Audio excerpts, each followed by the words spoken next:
Mr. Genuous, seconded by Mr. McCauley, moves that the 37th report of the Standing Committee on Public Accounts presented on Friday, March 22nd, 2024 be concurred in.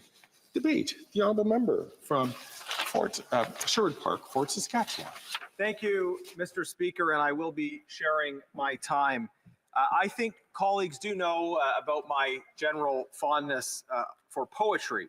So as I move this motion on liberal corruption and double dipping, I thought I might elevate the conversation by briefly reflecting in verse on last week's events. He sought to increase his fee by pretending that he was Cree. What an obscene joke, shared an address with Coke. Wait, not Cree, but Métis.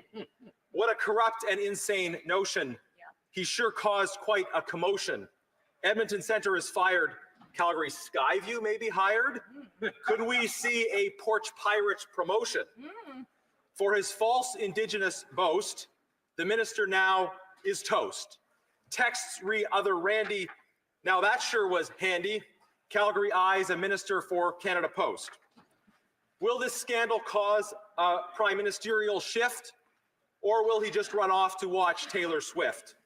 We need a new direction and a carbon tax election to end this corruption and grift. Thank you. Thank you, Mr. Speaker. It's great to see colleagues from all parties applauding that verse. Now, Mr. Speaker, we are debating concurrence on the 37th report of the Public Accounts Committee. It's a very short report that puts forward a very simple proposition. It says that the committee report to the House that it calls on the government to prohibit any government employee from simultaneously working as an external contractor. And you know, it's really incredible that this even needs to be discussed. No kidding. Because the whole point of contracting out work is that the expertise or the ability to do that work doesn't exist within the public service. So conceptually, the argument is if we don't have someone inside of the public service who can do a particular job, well then maybe there's a case for contracting out to an external company to do work that can't be done by the public service. Maybe there's some logic to that. But we found that there are actually cases, this is incredible, we found there are actually cases where the public service is contracting out to somebody who is also a public servant. Insane. So the government says we don't have the expertise internally, so we're going to go outside of government, contract out to an external company, and that company is owned and operated by someone who is inside the public service. It obviously makes no sense. Yeah. And we found out that David Yeo, benefiting from the ArriveScam scandal contracts, was, according to his LinkedIn page, simultaneously a government employee and a government contractor. No one knew. So when we asked him at committee, how is it that according to your LinkedIn page, you know, not exactly that private a source, right? Someone could have checked this, right? But according to your LinkedIn page, you're simultaneously a government employee and an external contractor, and that doesn't line up with the timelines that you've presented to committee. He said, well, you know, it's LinkedIn. It's not an authoritative source, except it's his own LinkedIn page that he controls, right? So you have this contractor and government employee who's telling us we can't really believe the things that he wrote on his own LinkedIn page. So it was in the context of this testimony from David Yeo of the Public Accounts Committee and revelations by public servants that this is actually allowed. That according to the rules of this Liberal government, you can actually simultaneously be an outside contractor and a government employee. I put forward, I think, what was a common sense motion to say that the committee report to the House that it calls on the government to prohibit any government employee from simultaneously working as an external contractor. There's no need to contract out the work if there's somebody inside of government who can already do that work. And all opposition parties saw this as common sense. We don't always agree, of course, but all three opposition parties thought this was common sense. But the Liberal members on the Public Accounts Committee actually voted against this motion. Wow. They said, wait a second, we're not so sure now. They voted against this motion. So now will be their chance, all members of the Liberal caucus, to vote on double dipping. Should we allow people who are also government employees to simultaneously be outside contractors to the government? Or should we end this practice so that we're contracting out as little as possible, and certainly we shouldn't be contracting out to people who are already in? This absurd practice of double dipping should end. That's why we put forward this motion. It has the support of a majority of the House, and I hope to see it pass today. We'll see how Liberals vote when they have the chance. Now, moreover, though, we have found more recently that double dipping is not just a phenomenon that involves lower level folks, still insiders in a substantial sense, but lower level within the pecking order folks like David Yeo. We found out recently that the former Minister of Employment, the member for Edmonton Centre, not only had double identities, but was involved in double dipping, that he owned a company that was bidding on contracts with the federal government while also being a minister in that government. He has a company, Global Health Imports, that according to text messages, he was directing while in the cabinet. So he's a minister of the Crown. He owns and is directing a company that is bidding on work from the government that he's a part of. So he's making a generous salary from the taxpayer as a cabinet minister, and he's also double dipping through this pandemic profiteering company. And this is a company, Mr. Speaker, as you'll recall, that falsely claimed to be Indigenous owned. The minister himself has made all kinds of contradictory claims, alleging and then admitting that it wasn't true, that he had any kind of Indigenous identity. But in the process, the Liberal Party claimed that he was Indigenous, and then his company claimed to be Indigenous owned based on claims that he had made and claims that the Liberal Party had made on his behalf. And this false information was put forward to try to allow this company owned by a minister of the Crown to also double dip and benefit from contracts that came from the government. Now this is really unbelievable. The extent to which this minister has gone, misrepresenting his identity, the Liberal Party supporting him by misrepresenting his identity. And he has continued to be able to benefit from his ownership of Global Health Imports. Now, it's important to emphasize for the House that this scandal is not over. The minister has now left the cabinet. He said that he would like to have the opportunity to defend himself and to respond to the allegations. Well, great. I think he should have the opportunity to come to committee and testify and answer important questions, because we certainly need to get to the bottom of what happened here. But moreover, the company that he owns is still eligible for government contracts. In spite of the fact now that we know, and the minister has admitted, that claims made by Global Health Imports that it was Indigenous owned were totally false, despite knowing that this was an instance of Indigenous identity fraud, that company continues to be eligible to bid for government contracts. And it is frankly disgusting that this Liberal government does not take the growing problem of Indigenous identity fraud. And this is very serious. It doesn't just apply to procurement. I know, having engaged many Indigenous leaders on this issue over the last few months, that there is a broad-based concern about Indigenous identity fraud, about how people who are not Indigenous, often elite insiders seeking more power and benefit for themselves, pretend to be Indigenous in order to gain some kind of advantage.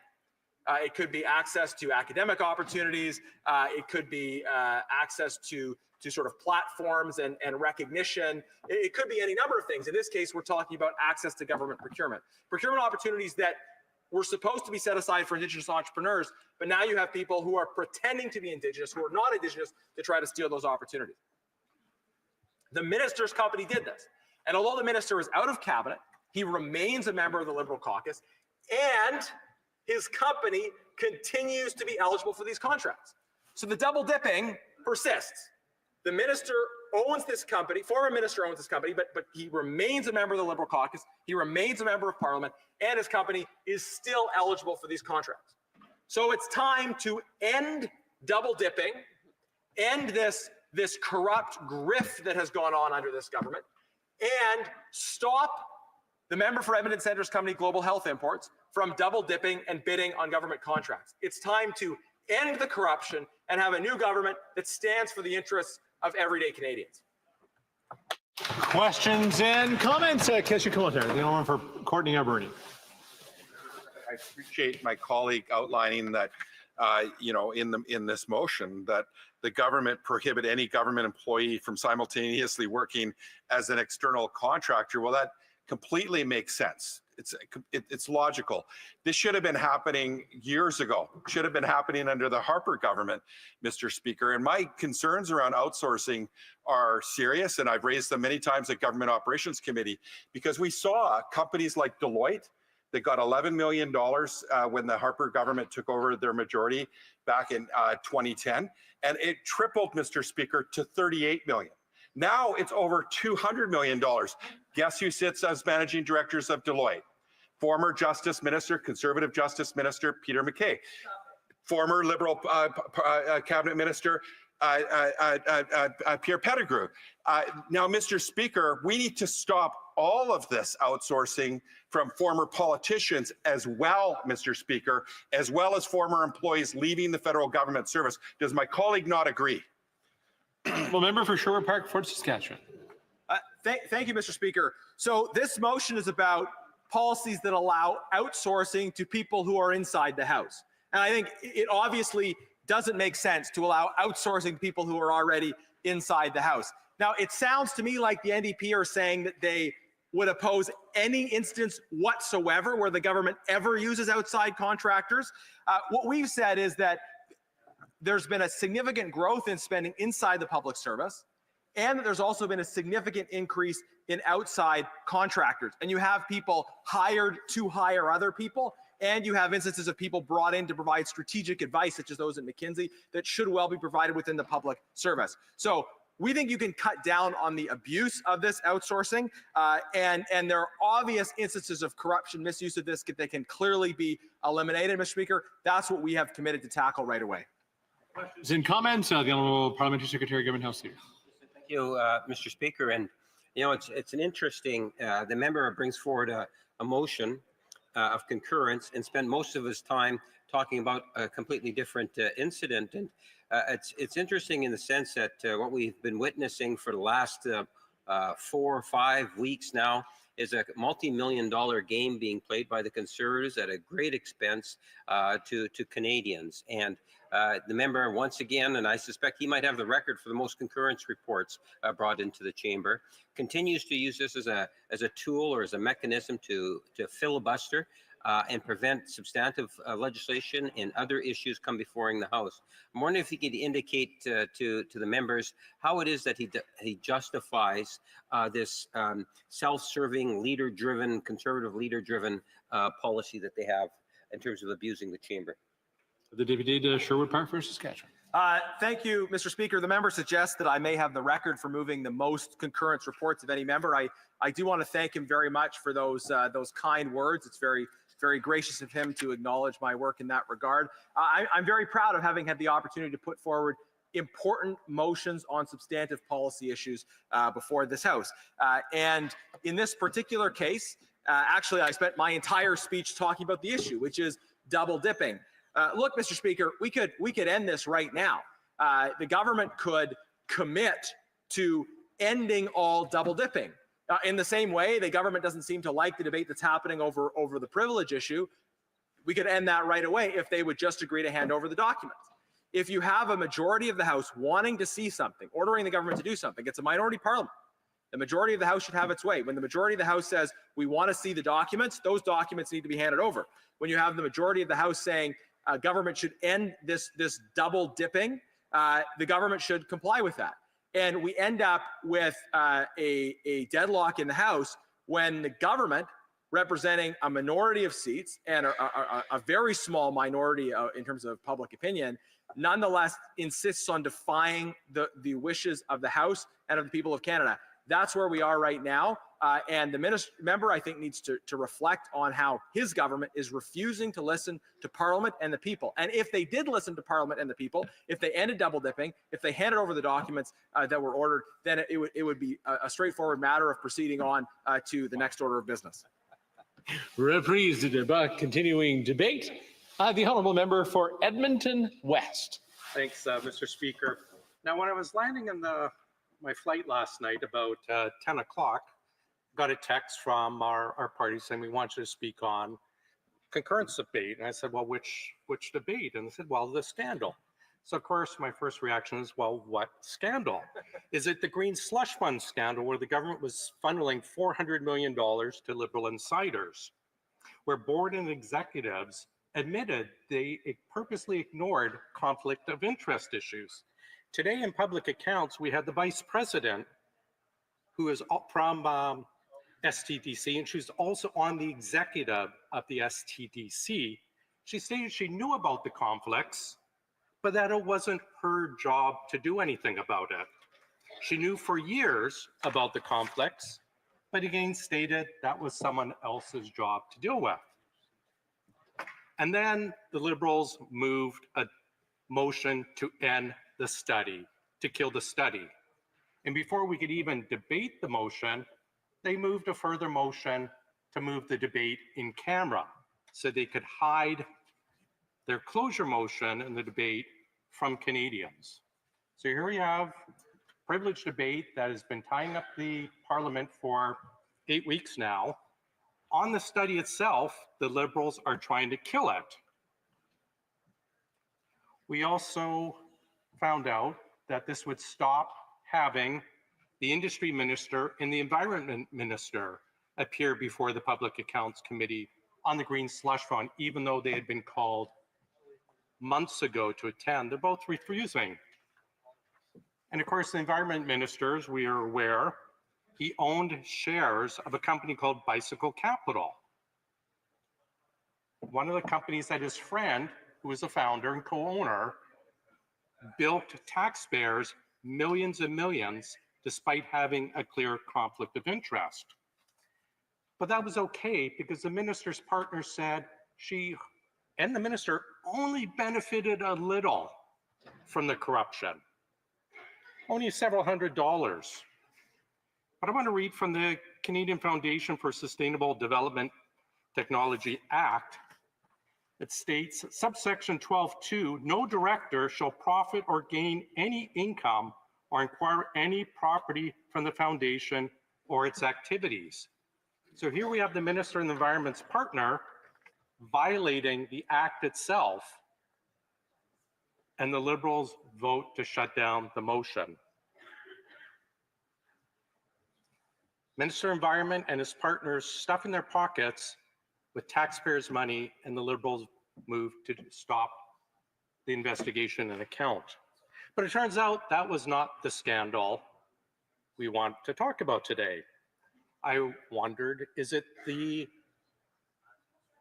sister scandal of the Green Slush Fund? This is the Net Zero Accelerator, where the government gave $8 billion to corporations that turns out were not eligible. Canadian dollars actually went to a company that produces cars with slave labor, slave Uyghur labor. This company has also been named as a war sponsor for Putin's war against Ukraine for supporting the Russian finances. But this government gave money to it through the Net Zero Accelerator. Great news, Canadians, you're subsidizing Putin's war against Russia thanks to this government. We also found out that money received by a company for the Net Zero Accelerator is being sued right now because they were using the money to pay off ISIS. Canadian taxpayers' money are going to a multi-billion-dollar international company that is diverting the money to ISIS so they can operate in Syria. But it's not that scandal. Perhaps it's the other Randy scandal, where the former Minister of Employment continued to do business with shady business partners while in cabinet when, of course, the rules say he can't. Of course, he denied that and blamed the other Randy. Perhaps the same other Randy who claimed Indigenous status to bid on government business contracts. The same other Randy whose business shared an address with someone who had tied up in cocaine trafficking. Stephen Anderson, the other Randy's partner, somewhere is probably out there expressing extreme disappointment in his choice of business partners. But it's not that scandal either. It's ArriveCan. Of course, where the Liberal government paid millions to well-connected shady middlemen for nothing, to do no work, for an app that doesn't work. A $60 million app $80,000 app that ballooned to about $60 million, and we don't know how much. The Auditor General can't even track how much because of the poor record keeping. This was an app that paid GC Strategies, a well-connected duo, $15 million to merely outsource the work to other consultants. So what was the Liberal reaction when we first brought up this egregious use of taxpayers' money? Well, we had the government claiming, you're a vax denier if you think ArriveCan is a waste of money. Nothing about the warnings of millions of dollars of taxpayers' money going out the door. Nothing about the shoddy oversight. Nothing about companies writing their own requirements for sole source contracts to be given to them. No, if you disagree with any of this, you're an anti-vaxxer. Apparently, the Auditor General to this government is an anti-vaxxer itself. So if you're concerned, of course, about cost overruns, insiders getting rich, and an app that actually sent 10,000 people into quarantine in error, yes, you're a vax denier. The app error that sent the 10,000 people, by the way, wasn't even checked to see if it was working correctly before it was released by the government. In committee, CBSA admitted they didn't even check the update to see if it worked before sending all those people in. When people got angry and started confronting the government about this, they changed their mind. It wasn't being a vax denier if you had a problem with ArriveCan. It was ArriveCan was saving lives. We had the member for Mount Royal. Madam Speaker, we will not apologize for an app that saved lives. It was put in place of being a COVID. We had the member from Oakville, Burlington. It saves lives. The member from Eglinton, Lawrence, when he was minister, saved thousands of lives. We put this question to the Public Health Agency, and they came back and said, well, actually, it didn't save lives, but it helped us keep a track of paperwork. And what's amazing after all of this, this government gave an award to CBSA for purchasing. They gave them an award, an unsung hero award for the procurement team for the purchase and development of ArriveCan. This Liberal government would give an unsung hero award to the iceberg that sank the Titanic, or perhaps an unsung hero award to Anderson Consulting for their great work on Enron. Now, on the report itself, I want to read a few things. This is the at-a-glance report from the Auditor General on ArriveCan. Overall, the Canadian Border Service Agency, the Public Health Agency, and Public Service and Procurement, three of the largest departments, repeatedly failed to follow good management practices in contracting, development, and implementation. CBSA's documentation, financial records, and controls were so poor that we are unable to develop or to determine the precise cost of the ArriveCan application. So think about that. We think it's 60 million, but it could be a lot more. The Auditor General, even with all her resources, cannot determine, because of the mess of this government, how much was spent and wasted. CBSA further disregarded its policies, controls, and transparency in the contracting process, restricted opportunities for competition, and undermined value for money.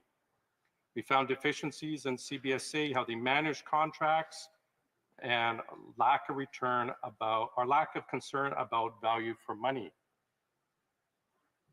Further, it says, we're concerned that essential information such as clear deliverables and required qualifications were missing. We found details about the work performed were often missing on invoices, supporting the timesheets submitted were missing as well. This gets to the root of ArriveCan, but also the Green Slush Fund and all the other scandals. Taxpayers are being defrauded. The Auditor General stated very clearly, the evidence is stated as such, and we heard that as much in committee. It's time for this government to come clean. Thank you, Mr. Speaker. Questions and comments? Question commentaire. The Honourable Parliamentary Secretary, Government House Leader. Yes, thank you, Mr. Speaker. You notice over the last number of weeks, the Conservatives like to talk about scandals, and they'll come up with, a number of different types of scandals, and what they always avoid talking about is the record of their own leader of the Conservative Party today, when he was in fact sat around the cabinet, directly involved in scandals himself, let alone being in contempt of Parliament, and so many other things.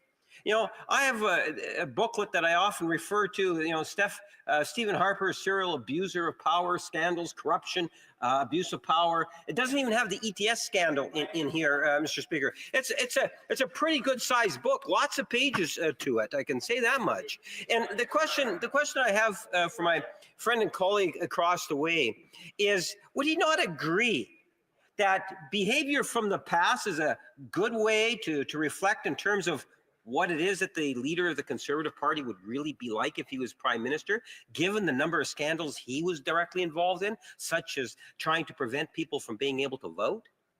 The Honourable Member for Edmonton West. Mr. Speaker, let's talk about the behaviors of the presence. We have the Green Slush Fund, where $400 million of taxpayers' money went to Liberal connected insiders. We have the Minister of Environment, co-owner of one of the largest recipients of the slush fund, where his partner stated to committee that it was okay because they barely defrauded taxpayers of anything. This member opposite should confront the issues of today, fix these issues instead of squandering his time in the House, floundering, looking to blame others from the past. The Honourable Member from Courtenay, Alberni. Mr. Speaker, look, the whole outsourcing thing has become a gravy train for Liberal and Conservative insiders, not just insiders, Mr. Speaker. I highlighted earlier that you've got Peter MacKay, the former Conservative Cabinet Minister, Pierre Pettigrew, former Liberal Cabinet Minister, sitting as managing directors at Deloitte. Mr. Speaker, Deloitte has gotten over $1.2 billion from this government. And Mr. Speaker, we saw it skyrocket under the Conservatives. In fact, outsourcing doubled under the Harper government and has quadrupled under the Liberal government. We've seen former staff, the former president of the CBSA. He moves across, finishes his time serving the Canadian public, goes and works for PricewaterhouseCoopers, and they go from $32 million in outsourcing to $115 million in 1 year, Mr. Speaker. It's got to stop. So through you, Mr. Speaker, to my colleague, who, as chair of the Government Operations Committee, I've had the fortune to work with him, who has not had and blocked literally, because the NDP has been wanting Deloitte in front of that committee because of the gross amount of money. They're getting $275 million in government outsourcing a year, Mr. Speaker. That was $11 million in 2015, Mr. Speaker. But the Conservatives and Liberals have teamed up and they blocked the Government Operations Committee from bringing Deloitte to testify about what's happening, who's involved, why is this out of control outsourcing happening, and why are Canadian taxpayers being milked like this? The Honourable Member for Edmonton West. Thank you, Mr. Speaker. I'd like to thank my colleague. I enjoyed my time with him on the Operations Committee, the mighty Ogo, of course, and he brings up a lot of valid points. We're not blocking Deloitte. We are just seized with other scandals at the time. Perhaps if he would stop supporting a Liberal government that stumbles from scandal to scandal, votes with us to bring them down, then we can get back to the business of fixing the government. L'honorable député de Louis-Saint-Laurent pour The Honourable Member for Louis Saint Laurent. quick question. From Edmonton Center, and unfortunately, his business is still active in the list. Do you think it's correct? The honourable member for Edmonton West. Thanks, Mr. Speaker. No, it's not correct. We asked repeatedly in the Operations Committee, the member from Edmonton Center, the GHI, are they still able to bid on government business? GC Strategies, embroiled in the ArriveCan scandal, has been banned from bidding on Canadian or on government business. The Liberals, for some reason, refuse to ban the member from Edmonton Center's company from bidding on lucrative government contracts. Reprise du débat. L'honorable député. Resuming debate. The honourable member for Honoré Mercier.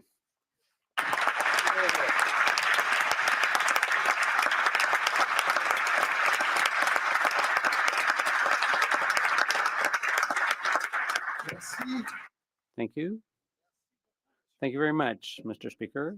I'm glad you recognized me. I'm a bit far from the chair, a bit further than I was before.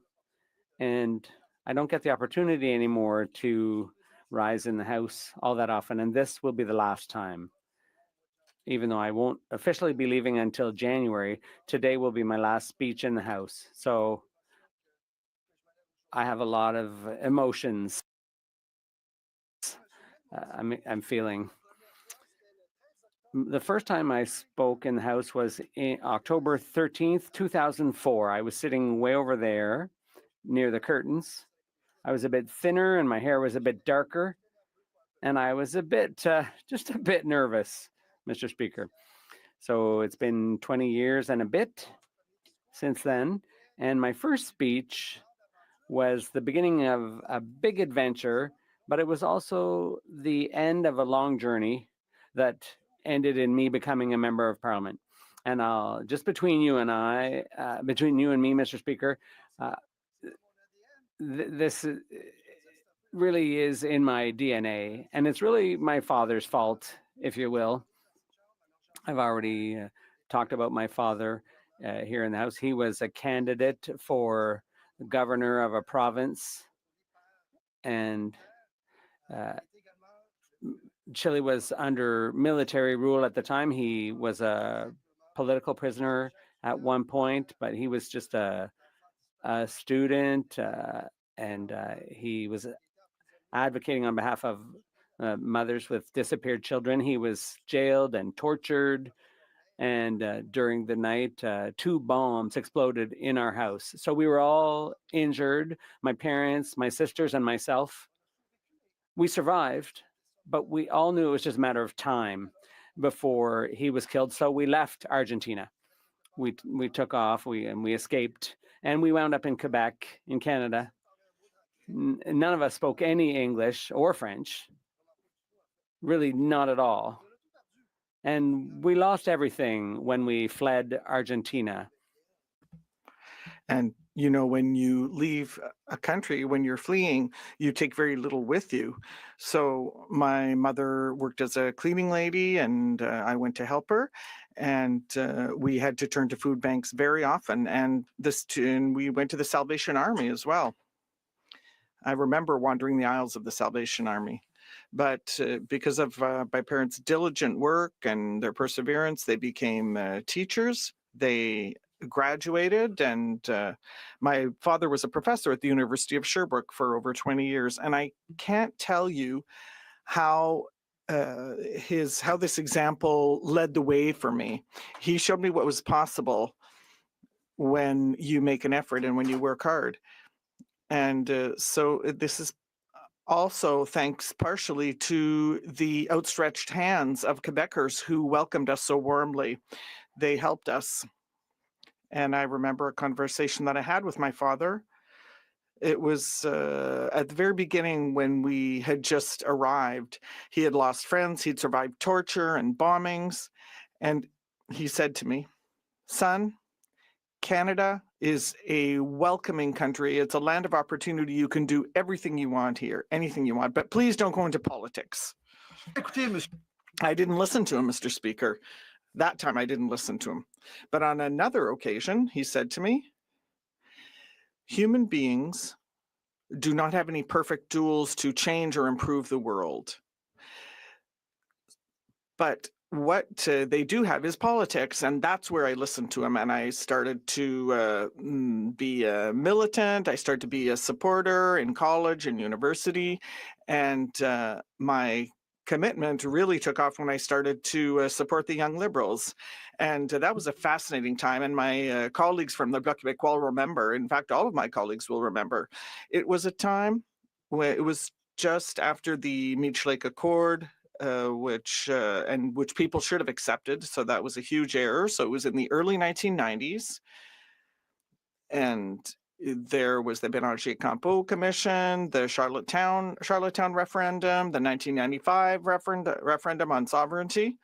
And I was a spokesperson for the Young Liberals, and people really were not supportive of the 1995 referendum. And it was a very lively and stimulating period. And I continued to advocate in politics. And so when I was elected in 2004, I came to the House of Commons, and I thought I was great because I said, I know what politics is. I've been working with the party forever. But when I saw my face on a poster for the first time, I said, wow, this is real. And I know everyone in this house they've felt this. When you see your face on a poster, it changes everything. And that's when you understand that you have a responsibility. And I realized that I still had a great deal to learn. And I'd like to thank the person, Paul Martin, who was the first person to give me this chance. I would like to thank him for believing in me. It is without you, Mr. Martin, I would never be here. And one of the things that I'm the most proud of over the past 20 years is the adoption of my Bill C-288, which forced the Harper government to make reports to attain the Kyoto targets. And I'd like to thank Elizabeth May, or rather the leader of the Green Party, for clapping for me. And so I'd like to, as my daughter knows, I worked in collaboration with the Bloc Québécois, with the NDP, and we managed to get the bill through. And that is very, very rare, Mr. Speaker.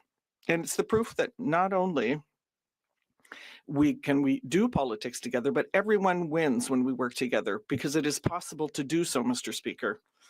And politics allow us to work with exceptional people. I'm talking about men and women of great value on both sides of the House, on both sides of this House, Mr. Speaker. And I developed a great deal of respect and friendship for some of them. And I'm thinking of the member for Louis Saint-Laurent. He's a real gentleman. I'm thinking of my friend from La Prairie, who is the House Leader for the Bloc Québécois, and my friend, the member for New Westminster Burnaby. And I would like to remind the leader of the NDP that it is thanks to his party that I had no job, and I was on vacation in 2011. So thank you for that break. I really appreciate it. But I'm saying this sincerely, Mr. Speaker, because I learned more from that defeat than from my 6 election victories. I learned a lot from that. There were many, many lessons to be drawn from that when you lose an election. Now, I'm very stubborn, though. So when I started once again on May 3rd, I wanted to reflect on why we had lost. I wanted to rebuild the party. I wanted to reach out to the citizens of Montmorency, and they said, they had said, no, thank you, Pablo, not this time. We're going to try someone else. And during that same period, I became friends with a very tall young man who with a great deal of hair, and he became the leader of the party. And I would like to thank the Prime Minister. Thank you, Prime Minister, for your friendship, for your guidance. And so we won leadership. We won in 2015, 2019, 2021. So it's not too bad, Mr. Speaker. We did this for all of Quebec, for all of Canada. And I would like to say, Prime Minister, that it's been an honor to serve at your side. I would also like to take a moment, Mr. Speaker, to thank the people who choose to serve the public and who do it in the shadows. And Geneviève Boisvert does not like to be thanked, but she is here. She has been my chief of staff, my assistant for many, many years, and I owe her so very much. And to all those who worked with me, whether it be in the whip's office, in the House Leader's office, at Canadian Heritage, at Transport, with the Quebec Lieutenant, I would like to thank all of you so much from the bottom of my heart. As an MP, as a minister, much easier, and your friendship has made it much more enjoyable and quite often really fun, I have to admit. Really, really fun. I love you guys. Thank you so much.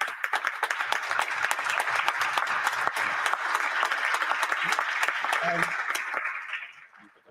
to the public servants, the House of Commons staff, from the kitchen to the pages, thank you for choosing to serve our most prestigious democratic institutions. Et puis à ceux qui sont tout pour nous. And to those who are everything for us, Roxanne, Beatrice, I have no words to express how much I owe you. There are no words, really. You know how much I love you, how much I am grateful for your support, for your encouragement, for your guidance, because none of this would have been possible without you. Today, I want everyone to know what wonderful women you are. I admire you deeply, and I love you.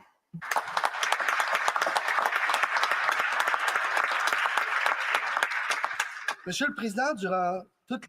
Mr. Speaker, throughout the years I spent here, I always fought for Quebec. And every time I studied a file, I asked myself, is this a good thing for Quebec? And in fact, defending and promoting Quebec interests has been a constant task for me. And as Lieutenant of Quebec, I was able to be the voice for the regions with regard to their priorities. I worked with the caucus president, for example, on the Pont Champlain, high-speed internet across Quebec. I had the opportunity to work on negotiations with the Quebec government on files that have made a real difference for Quebecers: health, housing, daycare. And whether it was as Quebec Lieutenant or Minister of Canadian Heritage, I defended Quebec culture and its language. I protected them from the web giants because protecting and promoting our culture also means ensuring the vitality of our identity as a nation, Mr. Speaker. And I also made it a point to defend the local media because they are strong and independent, and we need them to remain so. That is the very foundation of democracy. And Mr. Speaker, I worked with a member for Drummondville and the leader of the NDP, and I would like to thank that person from the bottom of my heart. Like my father before me, I am deeply convinced that we can tackle the challenges that rise up, but we have to be able to trust our leaders and our institutions, and that confidence and trust must be deserved, and it is up to us to deserve it. And Mr. Speaker, as you know, on September 19th, I crossed the Alexander Bridge and I went to your riding to throw my hat in the ring for the leadership of the Quebec Liberals. That's where everything started for me, and that's where I'm going to continue to fight for Quebec.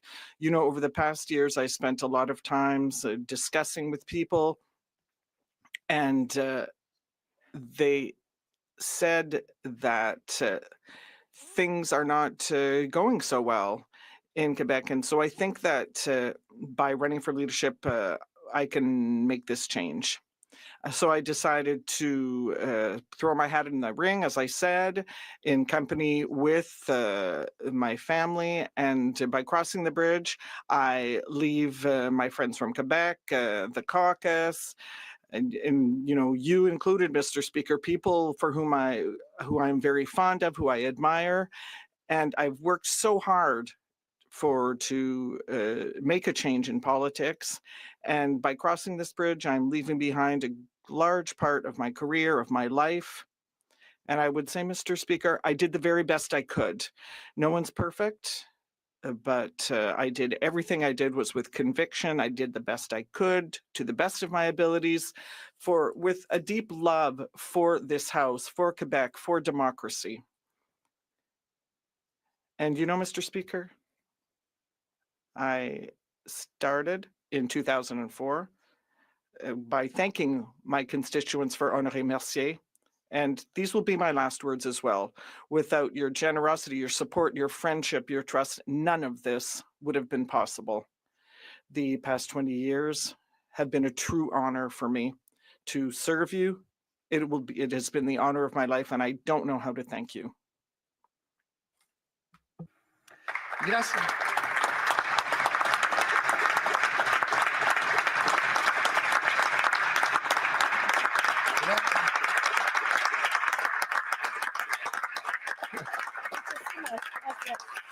Gracias, Papa. Thank you, Father, for having taught me to fight for the truth. Thank you. I love you.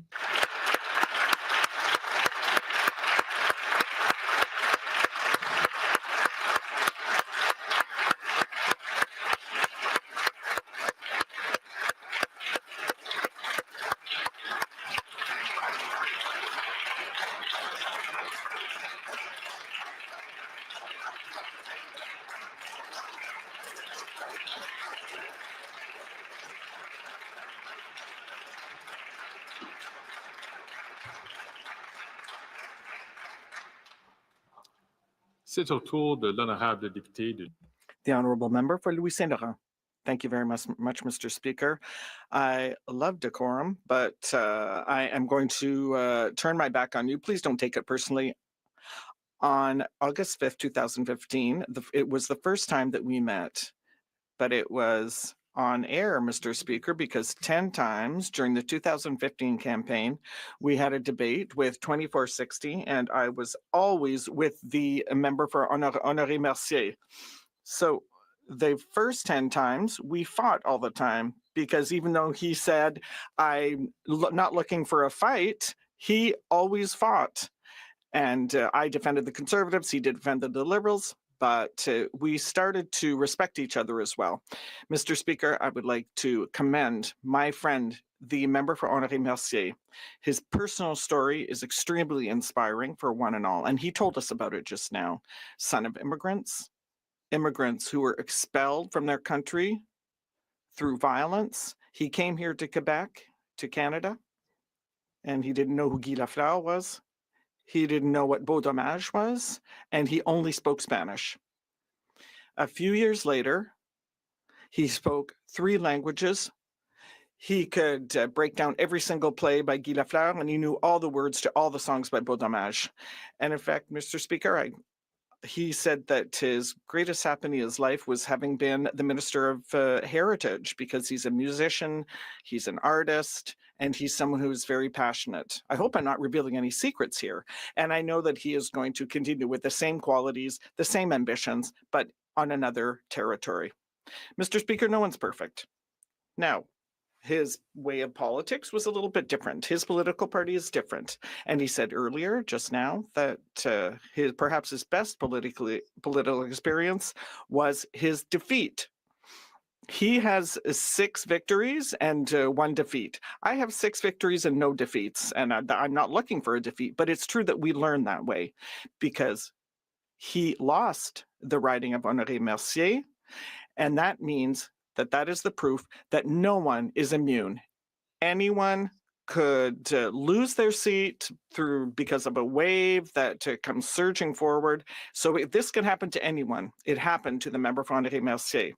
So when this happens, either we give up or we stand up and we address the situation, and we finish by winning again. And that's what happened with my colleague. Curiously, Mr. Speaker, he did not make cabinet right away, and I was very surprised. And you remember what Jean Lapierre said with a great deal of affection for the member for Honoré Mercier, but it's not because he wasn't a minister right away that he didn't do his work. He became Minister of Transport and then Minister of Heritage. and he was the parliamentary leader of the government. So I had the honor to sit as parliamentary leader of the opposition when Aaron O'Toole was the leader. And I can tell you something, Mr. Speaker, this man did not seek quarrel, because we talked a lot and we just discussed a great deal, because yes, it seems in politics as if we're fighting all day long, and it does happen, but the reality is that we must maintain an interesting dialogue. And Mr. Speaker, I'm going to say this guy was a bit of a sneak recently, because he never told me that he was going to run for the leadership. So I found him to be a bit secretive, but we'll see what the Quebecers decide when the next Quebec election rolls around. And Mr. Speaker, I will be very honored to receive my friend in my riding of Louis Saint Laurent. I have some friends there, and I'd be very happy to welcome him. Mr. Speaker, in closing, we have many things in common, the member for Honoré Mercier and myself. We're both the sons of immigrants. Some people say that we don't have the same hair, or we do have the same hair, but I don't have a beard.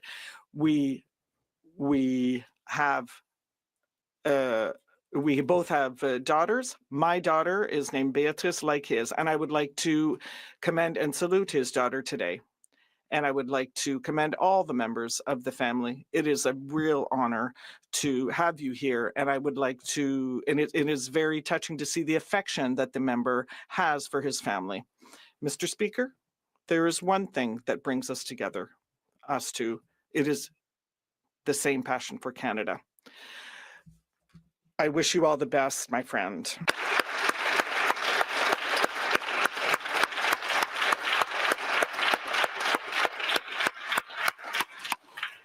The Honourable Member for La Prairie.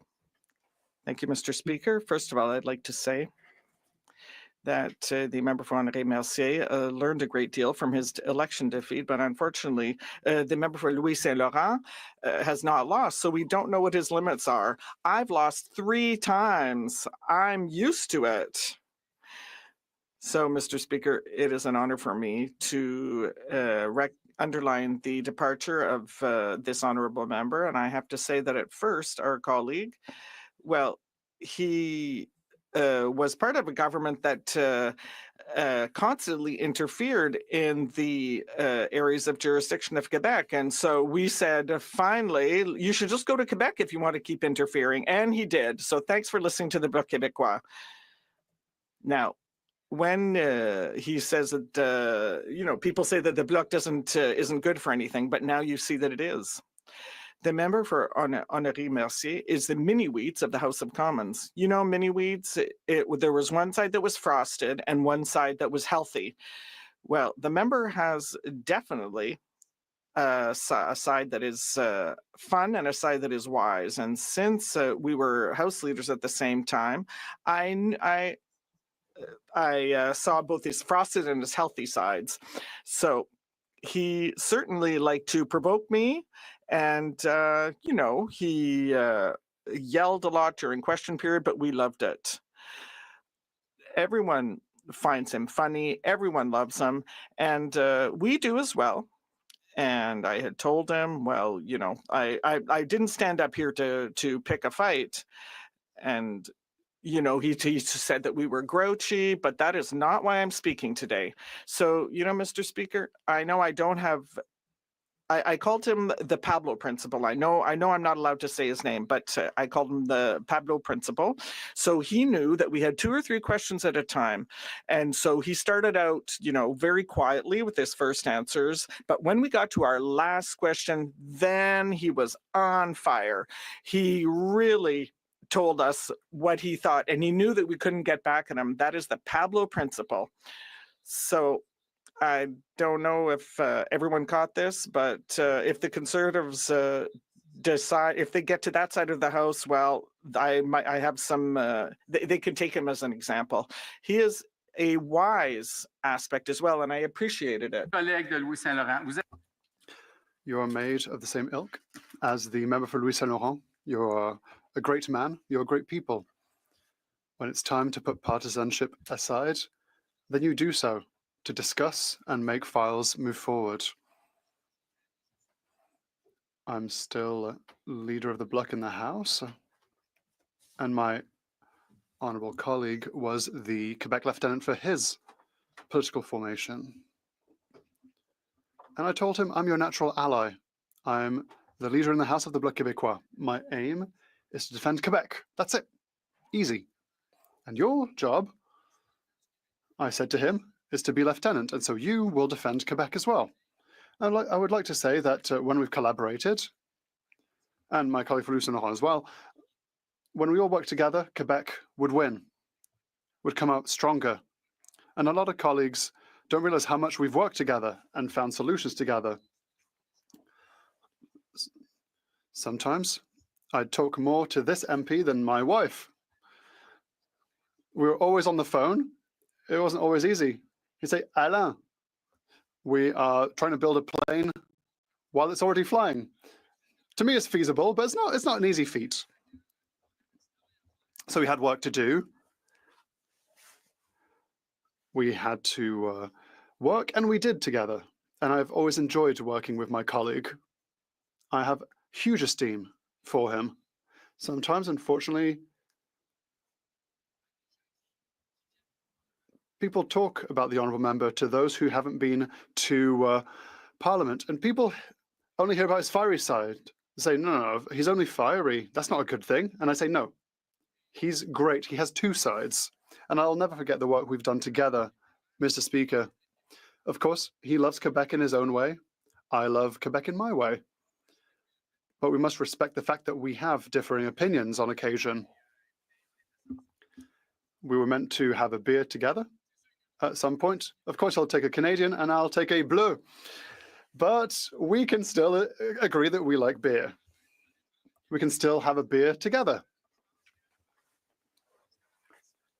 Because I think that our friendship deserves it. I learned a lot with my colleagues. When I arrived here, I became leader of the Bloc Québécois in the House, but having never been an MP. So I was slightly stressed, and I looked at my colleague across the way, and I learned a lot from him and the member for Boissonnault. I didn't say that to him at the time because I didn't want to harm his modesty. He might take himself for a god eventually. It's difficult for me to wish him good luck in the future, and you understand why.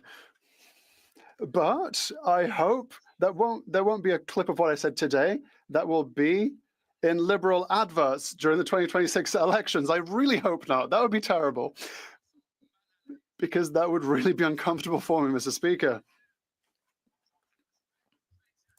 I wanted to exaggerate a bit, be a bit hyperbolic today, and I can still be kind to my colleague. I knew three great Argentinians, Diego Maradona, Lionel Messi, and Pablo Rodriguez. And so,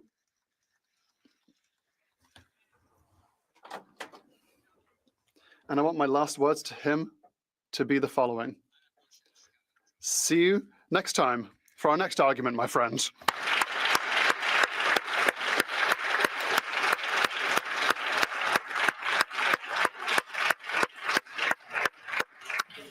Then I have the honourable member for New Westminster Burnaby. Thank you very much, Mr. Speaker. I'm perhaps not happy to have to give this speech today because the honourable member is leaving us. And it means that we're losing a certain character in this House. We'll miss him, of course, because he's established a respectful way in dealing with everyone. After a political career that has lasted a number of decades without a single enemy, Mr. Speaker, this is a remarkable achievement because he's treated every member in the House with respect. And we're all fans of his to varying degrees because we understand that fundamentally he respects Parliament and fundamentally he has respect for each and every one of us. He also has fans right across the country, Mr. Speaker, including my constituent, who insists to this day that the member from Henri-Mercier and the most interesting man in the world in the Dos Equis commercials are the same person. And that is something that my constituent continues to insist on. Il a fait une différence remarquable. He's made a remarkable difference to this House. And when I think about the Honourable Member for Honoré-Mercier, what shows us his leadership and his respect for this institution, but also the respect he has shown for all Canadians, is as follows. It was on the 13th of March 2020. We remember that day. We all remember that day. That was the day Parliament closed during the pandemic. It was a collegial decision. We left this chamber together. The leader of the Bloc Québécois in the House was also there, and we all spoke together with the member for Honoré-Mercier, who was leader of the government in the House at the time. Parliament would no longer sit. And so everything that could be done had to be done unanimously. There were emergency measures that had to be adopted unanimously without Parliament. And I think that as government House leader, he made a real difference because we had to work together to adopt bills. We had to do so unanimously. And every time, his leadership and his respect had us working till midnight, but it allowed us to make all the decisions, all the important decisions that were necessary to make sure that people had food, had what they needed to keep their businesses open. All these elements are thanks, among other things, to the leadership of the Honourable Member for Honoré-Mercier. He respected our institution, and he respected everyone in that institution. He's a federator, and he would always find a roadmap to get to the end of our troubles. And he showed this throughout the pandemic and after the pandemic. My colleague for Louis Saint-Laurent talked about it, talked about his greatest work as Minister for Canadian Heritage. Once again, he showed a lot of respect for people, including myself. I don't agree with my colleague for Louis Saint-Laurent.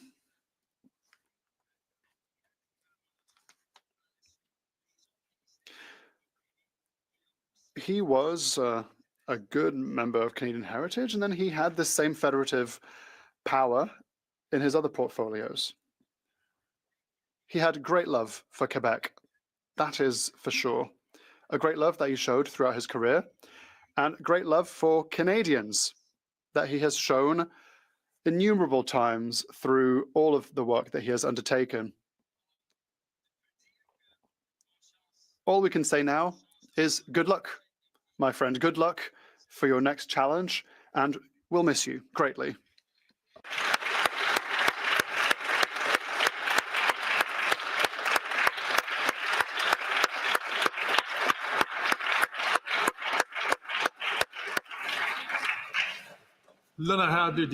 The Honourable Member for Laval-les-Îles.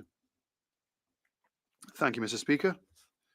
Today, we are gathered to pay tribute to a man whose commitment, whose wisdom, and whose determination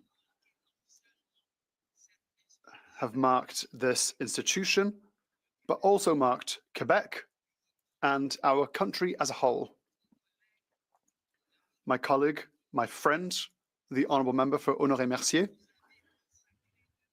spent many, many years of his life serving Canadians. His career is a shining example of what it truly means to be devoted. He overcame complex challenges with admirable tenacity, and his actions have left an indelible mark on our common history. His vision allowed us to make huge progress in a variety of fields. Thanks to your leadership, we have been able to overcome obstacles and build bridges where there seemed to be no bridge possible. Beyond your political successes, your integrity, your humanity, and your listening skills that will always stay with us. You have remained true to your values. You're not only a colleague that I commend today, but a friend and a brother, a mentor, and a source of inspiration. My friend, my colleague, the member for Honoré Mercier, I know you. You have a strong will to act, a solid will, an ambitious and rigorous will, especially when you defend the interests of Canadians. Your heritage and what you leave us will continue to guide us as a model to follow. I can finally say this. Thank you from the bottom of my heart. Thank you for having defended Quebec. Thank you for having defended Canada. And a billion thanks for having defended the French language in Canada. Thank you.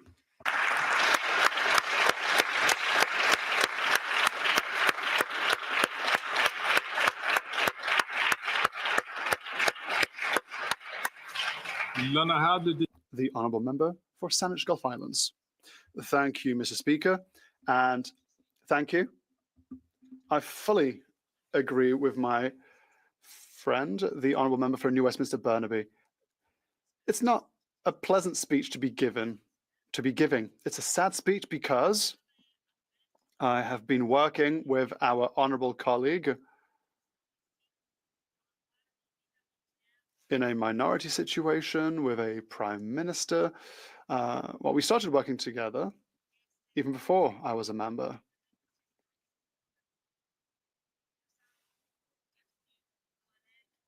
We became colleagues over the years and friends. It's a sad moment, but it's always nice to be together as MPs, especially when there's someone around us that has everyone's respect. I'd like to thank the member for Louis Saint Laurent. I fully agree with what he said, but my colleague for La Prairie, perhaps my honourable colleague would like to join the Green Party because the future is green. My dear colleague from the Liberal Party, there are many words to add after all of these speeches. What is clear is that our colleague has had a difficult life. His childhood in Argentina in a time of conflict. Son père. His father was a victim of torture. It would be in a time like that with a junta killing people. It's a hard childhood to have. And as my colleagues have said, to come here without a word of English or French, little guy speaking only Spanish. And here we are, tout le monde ici dans le champ. And everyone in the House pays tribute to our colleague and our friend. Like my colleague for New Westminster Burnaby said, there's not a single person here who doesn't love him. And that's extraordinary. What a great situation to be in for a politician in our country. So that's just one thing. I just have one thing to say. I'll miss you. And I hope that in the future we will work together. Perhaps me as Prime Minister, who knows? I always have high hopes. Thank you. I want to say thank you to our friend, Pablo. It was a no small thing to get a private member bill through that protected Kyoto for as long as that bill lasted. Really grateful to my colleague and my friend. And I think we're all going to miss him. And thank you. Merci tout le monde. Thank you, everyone.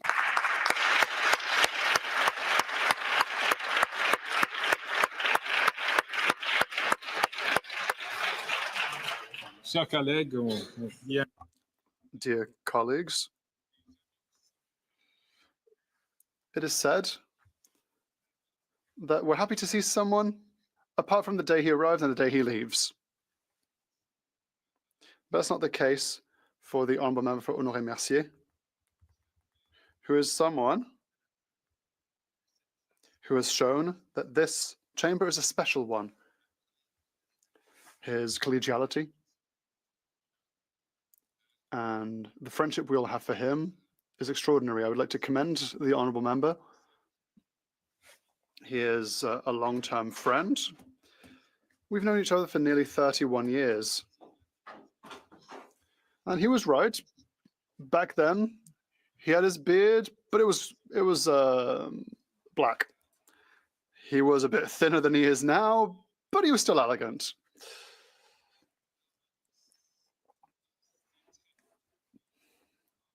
He absolutely loves his nation and his country. And I've learned a lot from him. Everyone has said so. We'll miss you, my friend.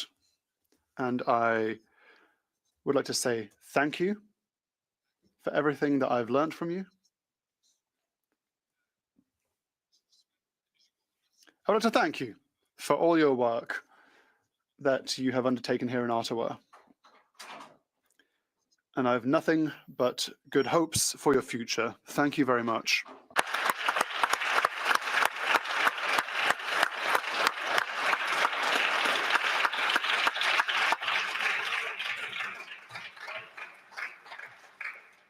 Je vais profiter de cette occasion pour vous. I will take the opportunity to say that it is my duty pursuant to Standing Order 38 to inform the House that the questions to be raised tonight at the time of adjournment are as follows. L'honorable député de The Honourable Member for Sherwood Park, Fort Saskatchewan, Ethics. The Honourable Member for Lanark, Frontenac, Kingston, Housing. And the Honourable Member for New Westminster, Burnaby, Health.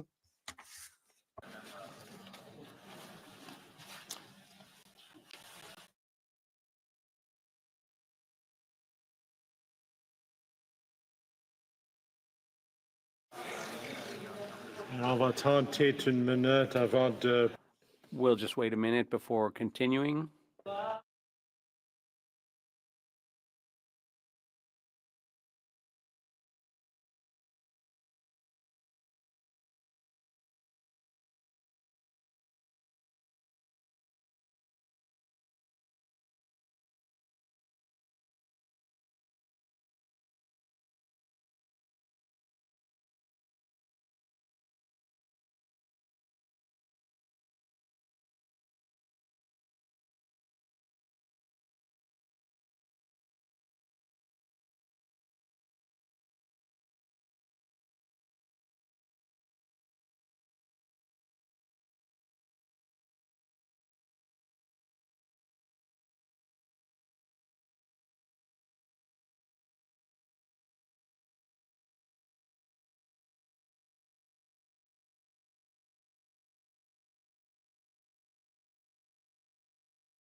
Okay, si tout le monde veut... Okay, if everyone would please pay attention to what we're debating currently. Resuming debate, the Honourable Member for Terrebonne.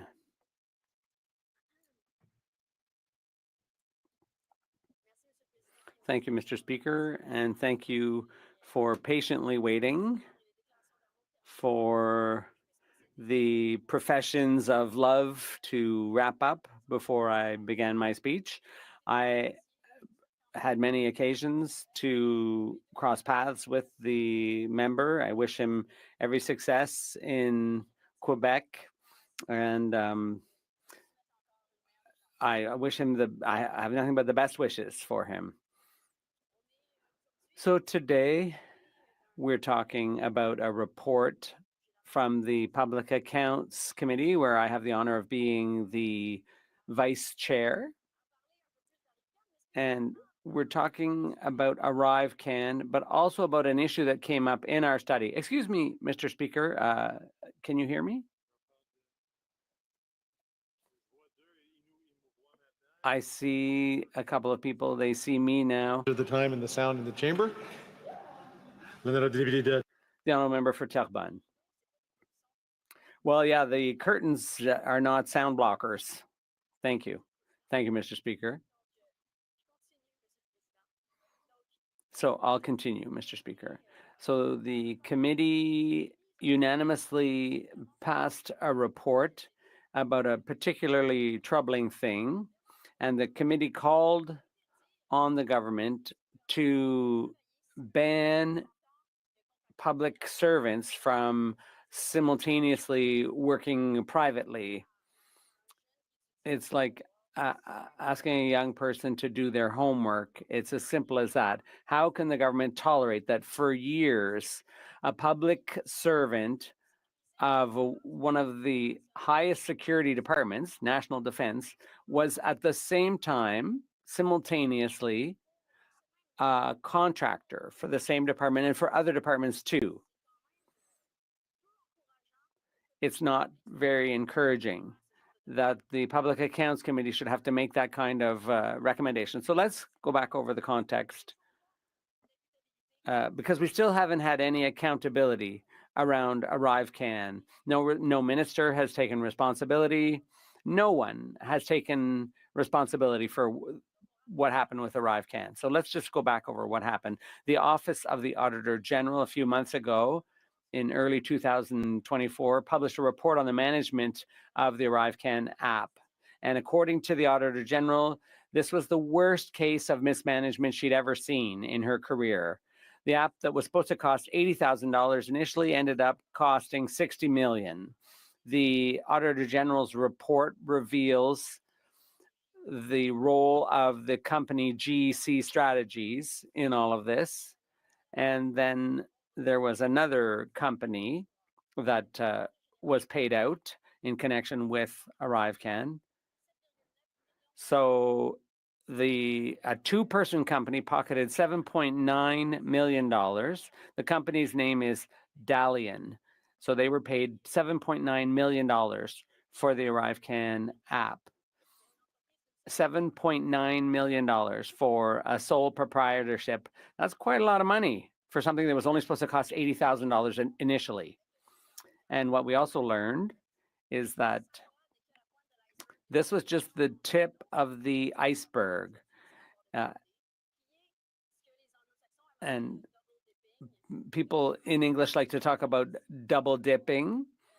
So that's another issue that arose in connection with ArriveCan. So people who are getting paid a salary and getting paid as contractors at the same time.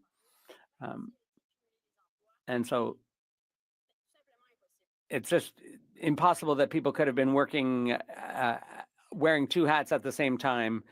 So it's normal and to be expected that in a healthy democracy that parliamentarians who are responsible for ensuring that government operates properly, it was only to be expected that we take a closer look at what happened and make sure it doesn't happen again.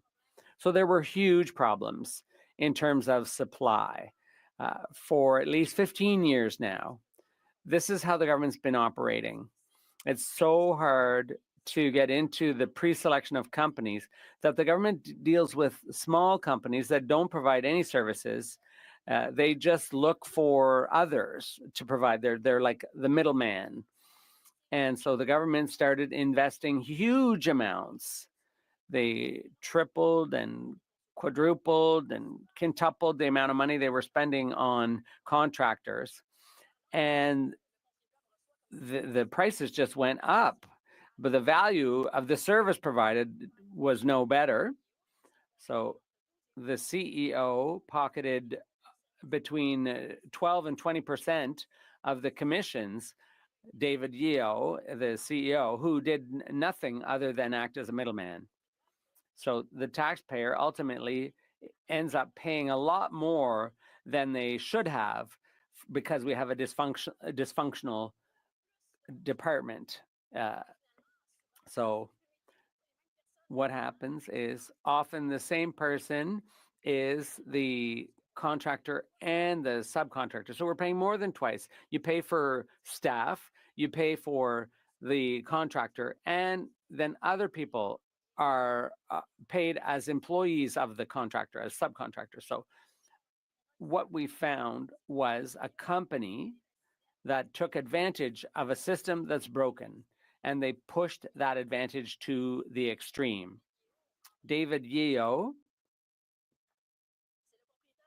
is the owner of Dalian and has been since 2001.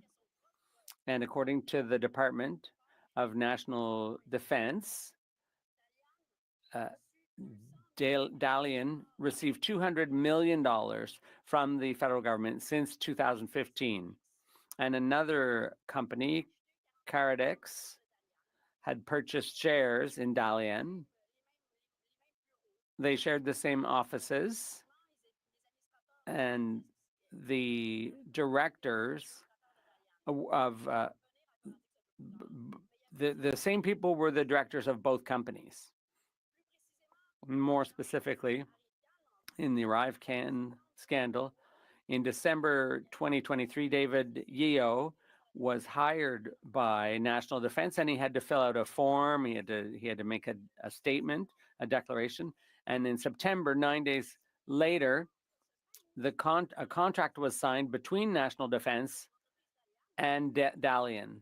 Signed by who, Mr. Speaker? Signed by David Yeo himself. David Yeo, who had just started working at National Defense 9 days earlier. And then in October of last year, when he was still a staffer at National Defense, a full-time employee, he appeared before the OGO committee as the owner of Dalian. But when I asked the question of the Department of Defense, how is it that this person is the witness? Well, and the answer from the department was, well, you know what, we don't really follow parliamentary committees and what they're doing. So, and we were asking, like, well, how is it that you're paying the same person twice for doing the same job, for doing the same work? It's shameful that they had no idea what was going on. And then in February 2024, the department learned of the relationship between David Yeo and Dalian, and only in March of this year did David Yeo resign from National Defense. We also learned from various sources that Mr. Yeo has accounts in tax havens. So he appeared before committee, but his answer was incredible. I asked him things about the tax havens, and he said, well, I'm very interested in international affairs, so I'm interested in how you do business in various countries like Barbuda. I'm just interested in how business is conducted. And so I go around and I open accounts here and there just for fun. And no joking, that's exactly what he answered me. I like doing business in tax havens just because it's fun out of curiosity. Yeah, sure. Sure thing. Here's another example of a company. When I was talking about commissions that some companies charge for providing no service. So there's a very good example, KPMG, that got $20 million, or $80 million rather. And some of that was in connection with ArriveCan. So KPMG had determined,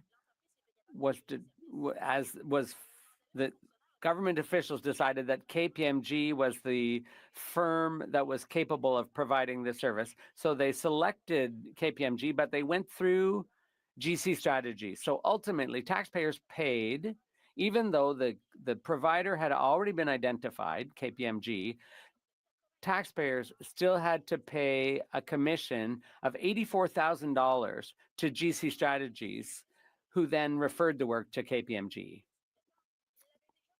But the government officials had already identified the provider. So that $84,000 was pure theft, Mr. Speaker. That commission that GC Strategies charged. So I think the most important point, for the sake of today's report, which we're debating here and now, that report was unanimously adopted here in the House. And why? Because it goes without saying that all taxpayers, Quebecers and Canadian taxpayers, often and repeatedly have the feeling that they've been swindled. And I'd also like to talk about the saga at SDTC, but I think my colleagues are a bit sick and tired of hearing about SDTC, but I think it's a very important issue. And the questions from my colleague from Beauport-Limoilou do a good job of illustrating the problem, and that is paying double for everything. There's interference in Quebec's jurisdiction, and at the same time, federal jurisdiction is very poorly managed. Just think of the passports and CRA. So even in the federal government's own areas of jurisdiction, they're doing a poor job. They hire consultants to help. They have enlarged the public service. And then right under the federal government's noses, there are people who decide, probably because they know they can do it with impunity. There's no consequence. They can basically charge double. They can be staff and contractors at the same time. So there are people who are doing both, wearing both hats and double dipping.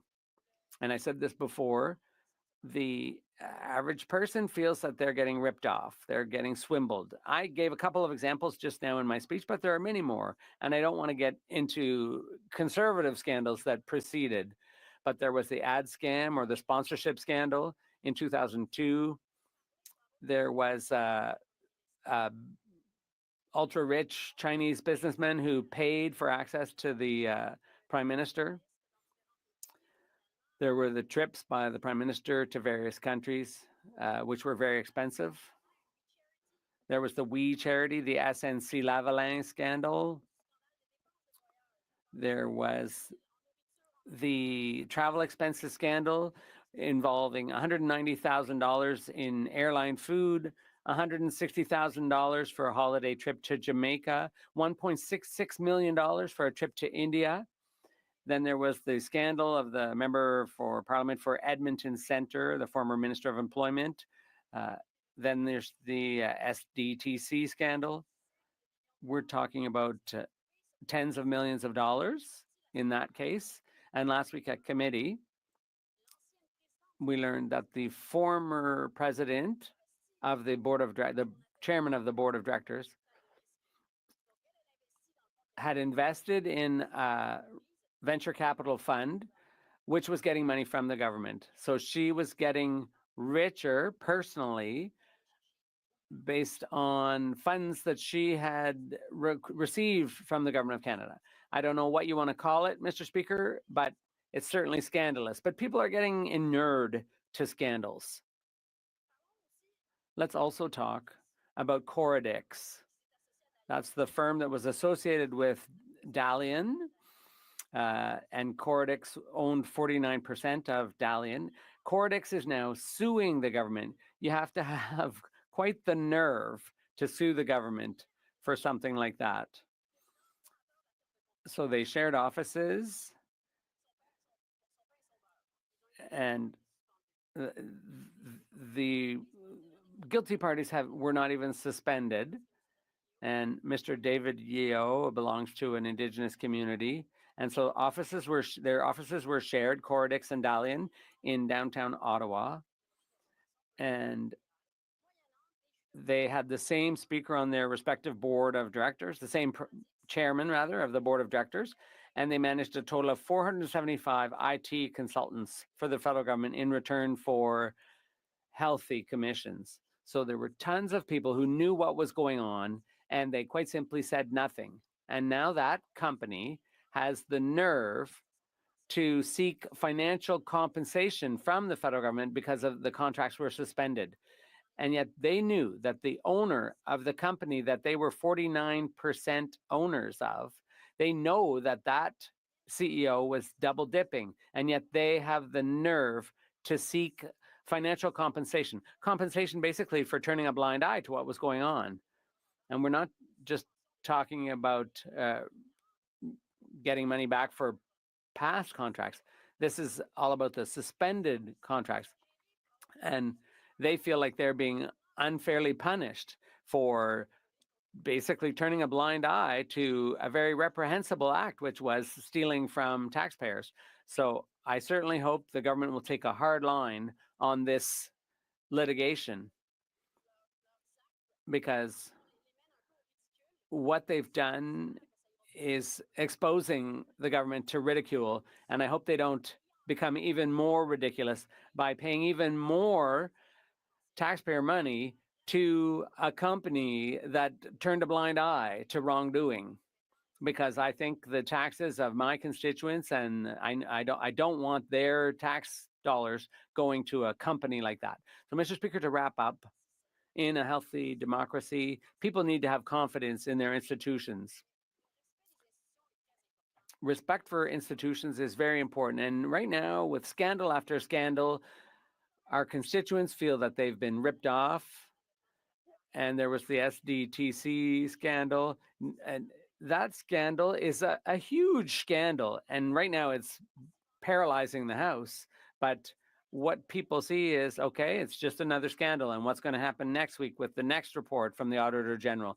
Are people going to just get blasé about these things? Are the media just going to say, well, here, it's just another Liberal scandal? No, it's important for people to take an interest, to pay attention to what's going on, to see how their tax dollars are being managed. It's fundamental in a healthy democracy for people to have confidence in their institutions. And what I really hope for today is that the government, with this report, which speaks for itself, and it's important to mention it again here in the House, it's just all about respect. And it's all about our respect for our institutions. It's at the very foundation of our democracy. Thank you. Questions and comments? For Sherwood Park, Fort Saskatchewan. Thank you, Mr. Speaker. I thank my colleague from the block for her remarks today, and I appreciate working with her on these various issues of Liberal scandal.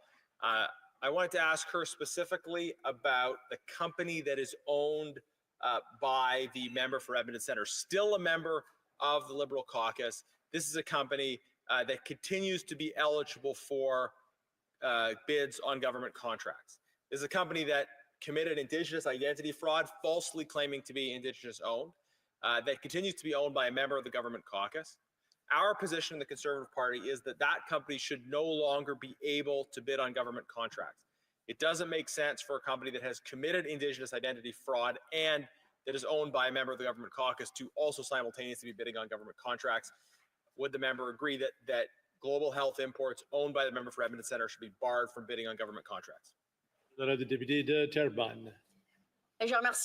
honourable member, I'd like to thank the member for his question. Indeed, the response needs to be studied very carefully. However, a very important point is that I find it regrettable that programs that are supposed to be used for business development, businesses owned by Indigenous and First Nations people, these programs are designed to help Indigenous people develop their economy, to make them self-sufficient, to develop their knowledge and expertise. And yet that money has been misused, and it is extremely scandalous. As my leader said in a press conference, we are relieved that the minister has finally resigned. Questions and comments? The honourable member for Timmins James Bay. 2 months that this parliament has done nothing but debate the same thing over and over and over again.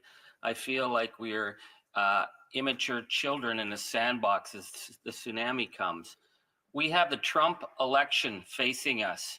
We have to deal as a nation with serious issues, from his what he's going to do with Putin, to trade wars, to if his moves forward to deport 12 million people with bayonets and soldiers, the massive impact that it's going to have on the border. We have Robert Kennedy, a kook, who believes there's no such thing as safe vaccines. Now, I know many in the Conservative caucus probably agree with the same thing, but that disinformation will have serious impacts on our nation and our ability to keep people safe. I want to ask my colleague, why is it that we are sitting around here going around in circles with the lazy liberals and toxic conservatives when we need to actually get a plan in place to show that this democracy can work to address what is going to be coming after January 20th? The honourable member for Delbon. I'd like to thank my honourable colleague for his question, and I have to say that I agree with him 100%. There are a great many issues that are critical, and we cannot speak to them in this House simply because the government refuses to turn over documents that are important. And we know that the further the study on STDI goes, we see that these documents have been hidden in cabinet. There is nothing with regard to the human resources compliance. There's no list of conflicts of interest, and those are all reports that were not that were not turned over. And we would like to get this information from the government, but it keeps on refusing to send it to us, and it is paralyzing the House, and it's a shame. But as my leader said, in conclusion, when we see the Conservatives and the Liberals who fight back and forth and refuse to govern Canada, it's just a reminder for us in the Bloc Québécois that we're better off getting out of here. The honourable member for Shefford. Thank you, Mr. Speaker, and I'd like to thank my colleague from Talbot for her speech. And every time I hear this matter being addressed, I get shivers. I remember that I replaced my colleague on her committee, the colleague from Beauport-Limoilou, and we were discussing the hiring of these consultants.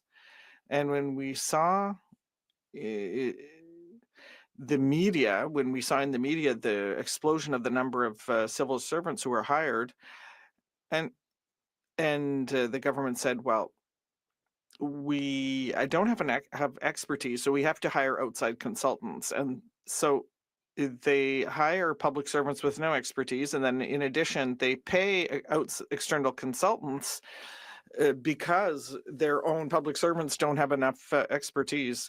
I'm trying to understand. Perhaps my colleague has an explanation. The honourable member. I'd like to thank my honourable colleague for her question. This allows me to review what had happened. The Conservative government under Mr. Harper had slashed the public service, and a great deal of expertise was lost. And so the Liberals, when they came to power, did everything they could to hire people to make up for this expertise, but they turned to consultants as well. So we had one government that slashed the public service and the other one that overhired. And so the whole thing was extremely mismanaged. Thank you, Mr. Speaker. I wanted to pick up on some comments the member made about Indigenous identity fraud. And as we've been studying the Liberals' Indigenous contracting scandal, how non-Indigenous elite insiders, such as the member for Edmonton Centre, have had companies try to gain access to government contracts that are supposed to be benefiting Indigenous entrepreneurs. And one of the concerns that I've been hearing from Indigenous leaders is that Indigenous identity fraud is a growing problem, and really it's not taken seriously. That the penalties that would normally be associated with fraud just don't seem to be applied in the case of Indigenous identity fraud. So you have people in various places, including as they seek government contracts, pretending to be Indigenous and not facing any consequences. Even if they're found out and they're not able to access whatever those opportunities are, there still aren't penalties. And we see this happening with the former minister from Edmonton Centre, and in particular with his company. The company he owns is still eligible for government contracts. Now, I think in other instances of fraud, this would automatically be taken more seriously. And yet Liberals are turning a blind eye. They're not taking it seriously. They're not applying penalties when a company, an individual, misrepresents themselves for commercial advantage, pretending to be Indigenous. Why does the member think it is that these Liberals have consistently failed to take the growing problem and the concerns of Indigenous leaders seriously when it comes to Indigenous identity fraud? The honourable member for Talbot. I'd like to thank my colleague for his question. You know, throughout history, the history of the Americas, many errors were made, many injustices were done to the Indigenous peoples. And that is why in Quebec, we established a nation-to-nation approach a long time ago with the Indigenous peoples. And I think that it works much better to ensure that every nation feels respected. Instead of that, what we're seeing here is something from the Indian Act. It treats some First Nations as like children who need help. And that is not the best way to repair the errors of the past. And when people take advantage of this federal assistance to fill their pockets, it's even more scandalous because it just means that it's as if the government isn't acknowledging the errors it made in the past and is giving money to its cronies. In Quebec, we have a different approach. And because we want the First Nations to become our brothers and sisters in an independent Quebec. The Honourable Member for South Okanagan, West Kootenay. Thank you, Mr. Speaker, and I'm happy to rise here this afternoon to speak to a report produced by the House of Commons Standing Committee on Public Accounts, of which I'm a member. And to be exact, this is a motion to concur in the 37th report of the Committee on Public Accounts that dealt with the first 2024 report of the Auditor General of Canada tabled last spring. And I'll say off the top that I was not a member of this committee when the report was produced. And secondly, the report consists of a single sentence that reads that the committee report to the House that it calls on the government to prohibit any government employee from simultaneously working as an external contractor.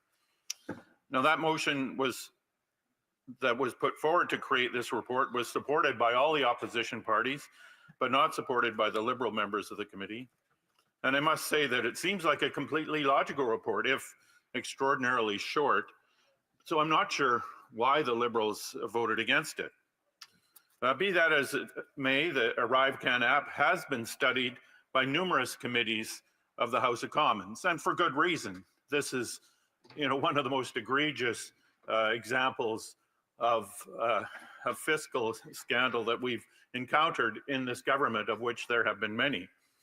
And on top of public accounts, it has been dealt with in detail by the Government Operations Committee, the Industry Committee, and the International Trade Committee. And I'm sorry if I've left any out. It might have been brought before ethics. It certainly has been a clear lapse of ethics in many ways. Now, while I'm a newly minted member of public accounts, I was a member on the International Trade Committee when we studied and reported on ArriveCan.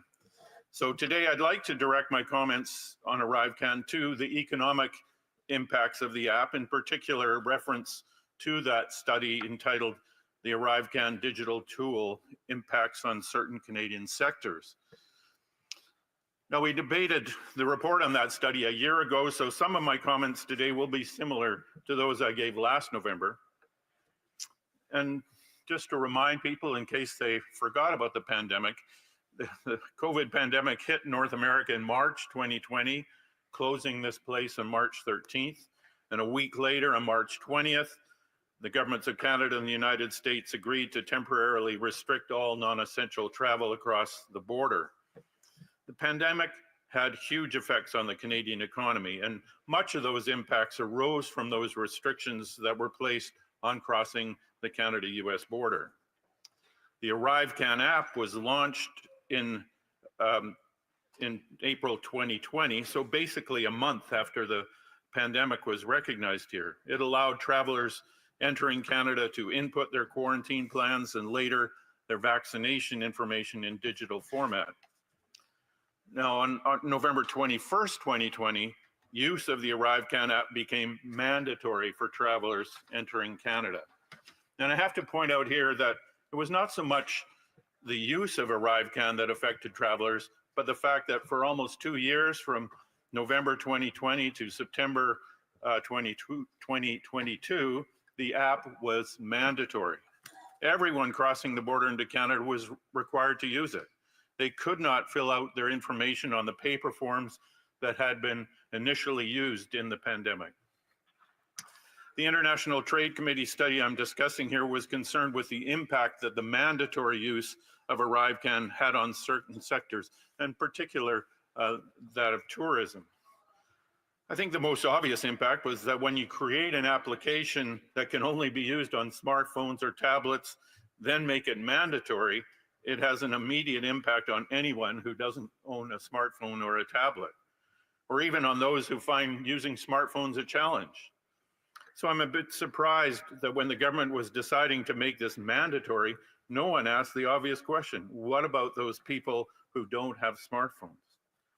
Seniors are clearly a group that broadly fit that description. And this problem caused a lot of delays at border crossings, especially land border crossings. I heard a lot about it from my constituents, as I have 6 land border crossings in my riding, probably the most in the country for any riding. And my constituents are used to traveling back and forth across the border for business, for shopping, or for tourism. And many of them were affected by the requirement, the mandatory requirement to use ArriveCan. One of the additional problems in my riding is that several of these border crossings are found in areas without cell coverage. So the people couldn't use the app at the border. Or if there was cell coverage, it was from a US cell tower, so they had to pay extra roaming charges. All this resulted in extra work for travelers and border agents alike. Mark Weber, the national president of the Customs and Immigration Union, said in testimony, "What I can tell," and I quote, "What I can tell you is that the numbers provided to you earlier by the CBSA, which said that 99% of air travelers and 94% of land travelers have the app completed, are absolutely false. Those numbers are the percentages completed after we helped them complete the app. In the Eastern Township branches, the numbers were close to 60%, for example. Overall, we're looking at 75 to 80% having it completed. Essentially, our offices are now largely work as IT consultants. You have land borders that have essentially become parking lots with us helping people complete the app," unquote. And so Mr. Boisber's point that was that it would have been quicker and more efficient for those who couldn't use the app to simply continue providing the paper form information about quarantine plans and showing their proofs of vaccinations to CBSA officers, rather than having to help them enter the information on phones they didn't have or didn't know how to use. Workers in duty-free stores had to help travelers with the app as well. And I want to remind people that it wasn't completely straightforward to use the app. Even with all this incredible amount of money spent, the app was filled with glitches. You know, I consider myself pretty tech savvy. I use 2 smartphones every day, and it took me some work to save my vaccine certificates as images, find those files, and upload them to the app. So seniors were adversely impacted. Both Canadian seniors returning from the US and American seniors trying to visit Canada. For one thing, the app asked for an address in Canada where the traveler would quarantine if needed.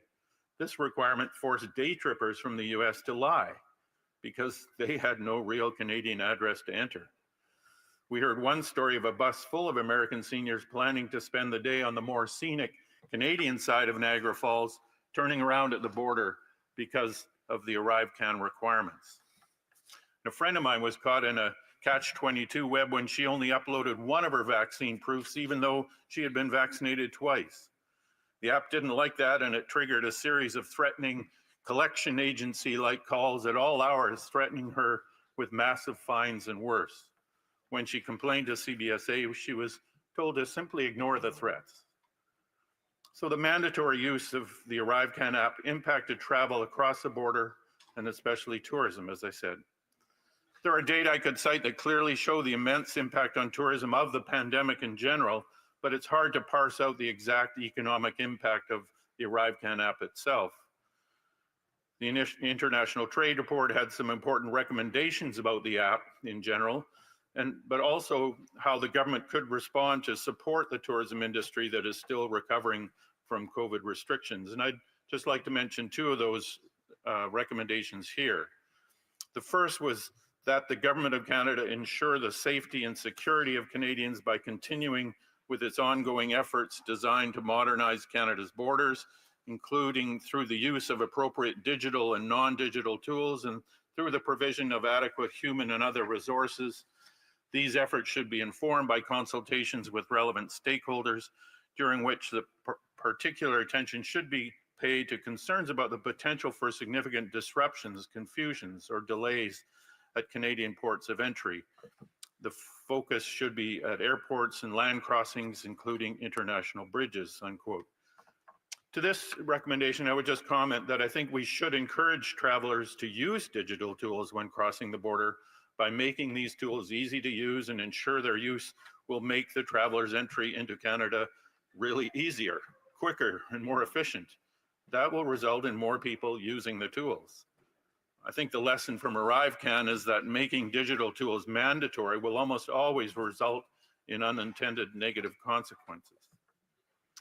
The other recommendation I wanted to point out stated that the Government of Canada ensure that international bridge authorities and commissions, as well as duty-free stores in Canada, are eligible for federal financial support if the government decides to close for any length of time the borders that Canada shares with the United States, unquote.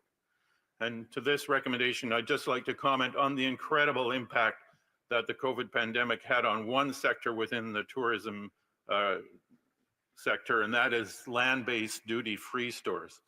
My constituent Cam Bissonnette has 2 duty-free stores and found his business in an essentially impossible position when the borders were closed because of COVID, the biggest impact of any sector in Canada. For months on end, his business suffered a decline of over 95% in revenue.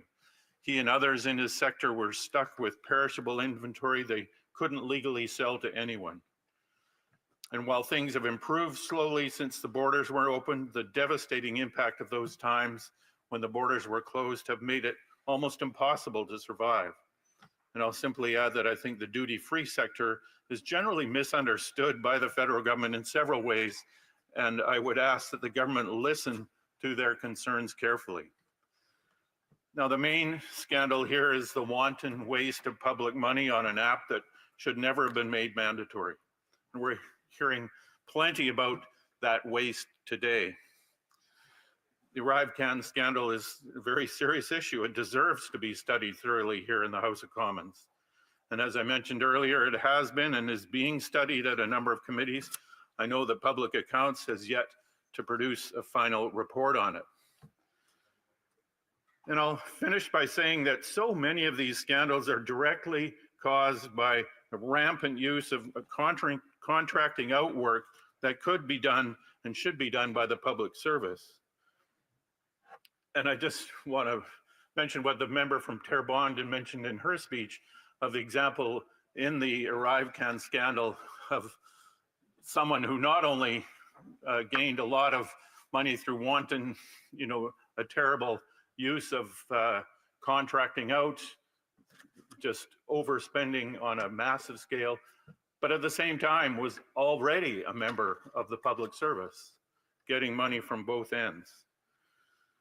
Now, the latest file that I know the International Trade Committee was looking at is CARM, the CBSA Assessment and Revenue Management System. It's being developed now by Deloitte. Again, it was farmed out to Deloitte. They're being paid almost $200 million to do that. It has been delayed again and again because it, for various reasons, wasn't working as planned. This is something that, again, should have been developed in-house by CBSA or by some part of the public service so that we wouldn't have that just incredible overspending. And just suffice it to say that the NDP is very much in favor of the House of Commons getting to the bottom of the ArriveCan scandal finally, and today's debate will provide some opportunity to do that. Thank you. Sorry, I have a point of order. The Honourable Parliamentary Secretary. Madam Speaker, I think if you seek it, you'll find unanimous consent that the following questions will be answered today: 3057, 3058, 3068, Furthermore, Madam Speaker, if the government's if the government's responses to questions number 3059 to 3067 and 3069 could be made orders for return, these returns would be tabled in electronic format immediately. Plaît-il dans la Chambre que... Is it the pleasure of the House that this motion be adopted and tabled immediately? Agreed. As ordered. Questions and comments? Questions et commentaires? The Honourable Member for Sherwood Park, Fort Saskatchewan. Thank you, Madam Speaker.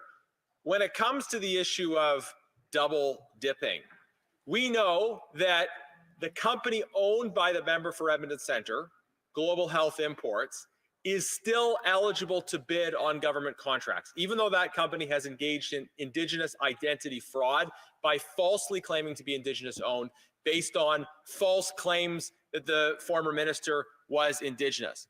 It's our position in the Conservative Party that this company, owned by a member of the Liberal caucus and responsible for Indigenous identity fraud, should no longer be eligible to bid on government contracts.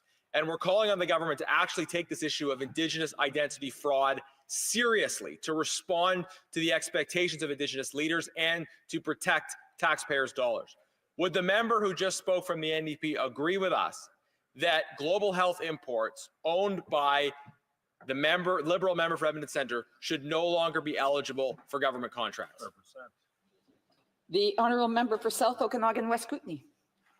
Well, of course. You know, I think most Canadians would be, as I am, amazed that a minister of the Crown could even have a company still operating that was getting government contracts. I know when I signed on as a member of Parliament, I went through a pretty serious vetting process where they not only asked me about what interests I might have, but my wife had a little contract with the federal government that she was just wrapping up, and we had to report all that.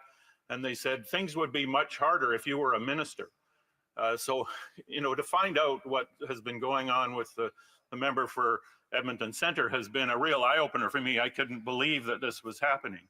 And to add on the layer of the question around indigeneity, that's another thing. So yes, it's been amazing. And if the government would only act on this motion that we're debating today, that you can't have a government job and do the same work by contract at the same time, then that would be all moot. Questions et commentaires, l'honorable député. The Honourable Member for Shefford. Thank you, Madam Speaker. I'd like to thank my colleague for his speech. I just want to talk about one aspect of his speech. He talked about issues relating to the border. He talked about the Eastern Townships as an example, if I remember rightly. I'm a member in an adjacent area. This is another example of mismanagement from the Liberal government and from the previous government when cuts were made to the borders, so the Conservatives. Now, there's going to be a new president in the United States that said that he would be kicking people out of the US. Mayors that border the US are very concerned. They don't think that this current government is taking this threat seriously. My colleague for Avignon Investissement and Metapédia said, was told, we'll close the borders when there's a problem. Madam Speaker, can my colleague tell us whether or not we need to act proactively instead of just cutting in border patrols and borders in general? Well, je vous remercie. I would like to thank my colleague.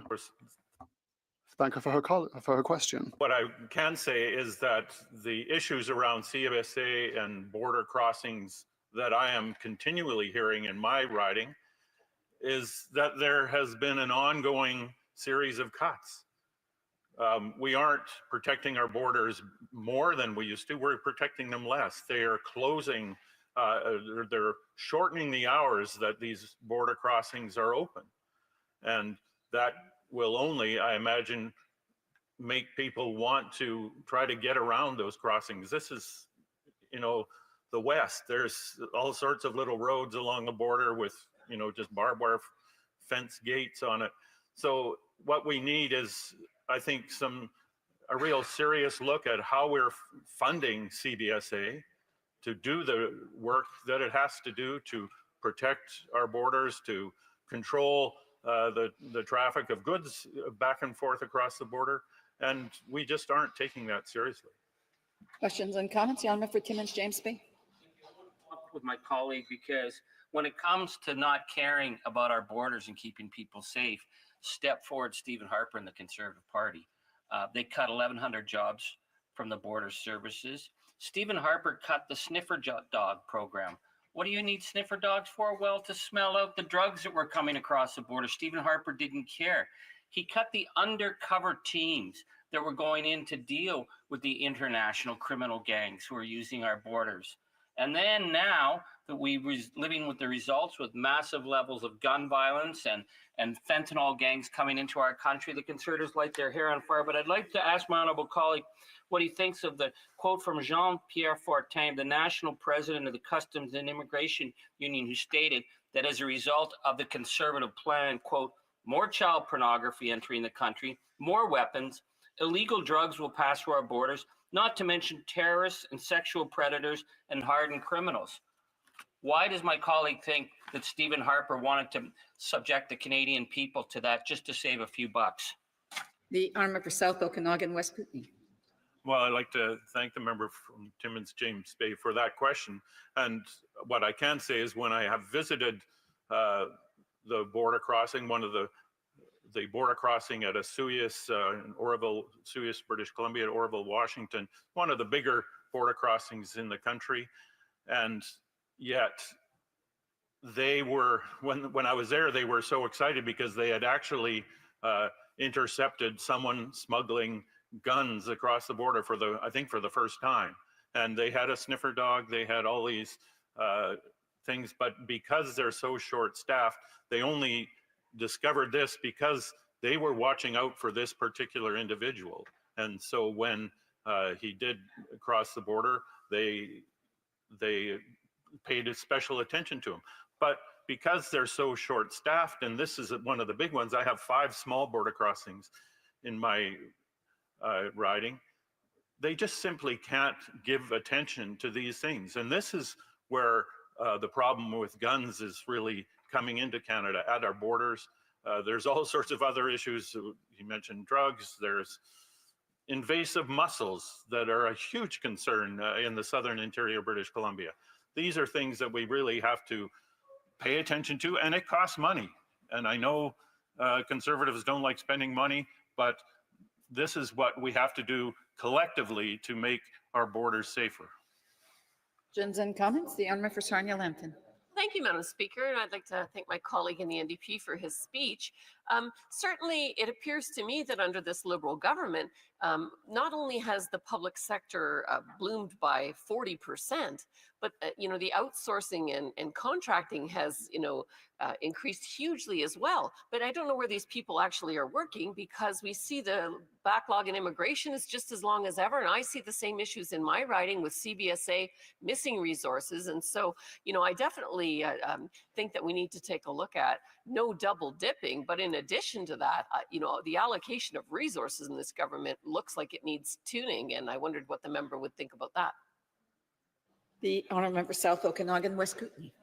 Well, I would totally agree. When we speak of immigration, every member in this House knows I don't know what adjective to use with regards to immigration. My staff, most of their time is spent on immigration issues, simply because people who have very, they have a right to get their visas worked on, their permanent residency status, and yet it just seems to go into a void, and months and months and months pass without any apparent action. And I think clearly it needs, maybe it's a combination of managing how that is done, but also simply we need more staff. And if we stopped all this just rampant contracting out for these other projects who knows how many staff we could hire and really train them up to do the job on a daily basis that would get things running smoothly again. Resuming debate, the Honourable Government Deputy House Leader. Thank you very much, Madam Speaker. And I rise today to speak to this concurrence motion, but I can't help but wonder why we're still stuck in this same place. Conservatives continue to insist that we cannot get on with regular business of this House to discuss really important measures. For example, I would love to hear from the member from Sherwood Park, Fort Saskatchewan, on his position on the recent announcements that were made by the government in terms of providing tax relief for all Canadians during a time of the year when people tend to be stretching the money that they have. We certainly know that after inflation has come back down to where it's supposed to be, there are many households out there that don't have the or aren't realizing the decrease of inflation yet. And the measures that the government introduced last week are meant to address that. And I really wish that we could be talking about those, but we're not. Instead, we are in a constant filibuster from Conservatives, and it doesn't even seem to be on one particular issue. First, they were filibustering on a privilege motion because according to them, it was so incredibly important that we deal with this issue immediately. But then at every opportunity that they get, they introduce a concurrence motion, and it's a motion that basically prevents us from continuing on, even with the main item that they're using for the purpose of filibustering. And I guess I am not surprised to hear that come from, or to see Conservatives act in that manner, but it certainly is surprising to see, at least from my perspective, the length to which the NDP and the Bloc Québécois have allowed this to go on for. There are really important things for us to be discussing, but instead right now we're going to talk, we have been and will for a 3-hour period of precious House time, talk about a report that contains one entire sentence that was tabled back in March of 2024, about 9 or 10 months ago, I guess 9 months ago, and that's what we're doing here right now. But in any event, I will speak to the substance of this single sentence motion. And I would like to respond to the motion by Public Accounts Committee that calls on the government to, quote, prohibit any government employee from simultaneously working as an external contractor, end quote. And Madam Speaker, let me begin by saying that the procurement of goods and services is a normal part of government and is essential to meeting the everyday needs of Canadians. And doing this right is crucial to maintaining public trust in government. Public servants play an important role in upholding core values of our democracy, such as accountability and trust. And the government has a framework of rules and regulations designed to guide the actions and behaviors of federal employees and safeguard the integrity of the public service. In my time today, I would like to discuss some of the tools that pertain to the conflict of interest, particularly the Directive of on Conflict of Interest and Values and Ethics Code for the public sector. First, let's consider the Directive on Conflict of Interest. The directive sets out the requirements, Madam Speaker, for persons employed by the government to help identify, prevent, report, and resolve situations of real, apparent, or potential conflicts of interest and conflict of duties. The organizations are expected to have appropriate mechanisms in place to help people identify, report, and resolve real, apparent, or potential conflicts of interest that may arise during and after their employment in the public service. The objective of the directive is to uphold the values and ethics of the public sector and the public interest. Madam Speaker, with regards to public servants binding on government contracts, the directive states that federal employees should refrain from having private interests and engaging in outside employment that may impair their ability to be objective and impartial. They must also advise their deputy head of outside employment and activities that could result in a real or perceived conflict of interest. And they are also required to seek approval from their deputy head before entering into a contractual agreement with the Government of Canada for which they are receiving any direct or indirect benefit of income. Moreover, Madam Speaker, it is a condition of employment for the public servants to fully and truthfully self-disclose any real, apparent, or potential conflicts of interest. Madam Speaker, all attestation information provided by employees is subject to verification and audit, and making a false statement would constitute a breach of the Values and Ethics Code for the public sector. The consequences for non-compliance are clearly outlined in the directive. It states that anyone employed in the federal public service who has not complied with its requirements may be subject to disciplinary measures up to and including termination of employment. I'd like to now turn to the Values and Ethics Code for the public sector, Madam Speaker, which is another crucial piece of the government's oversight regime. The Values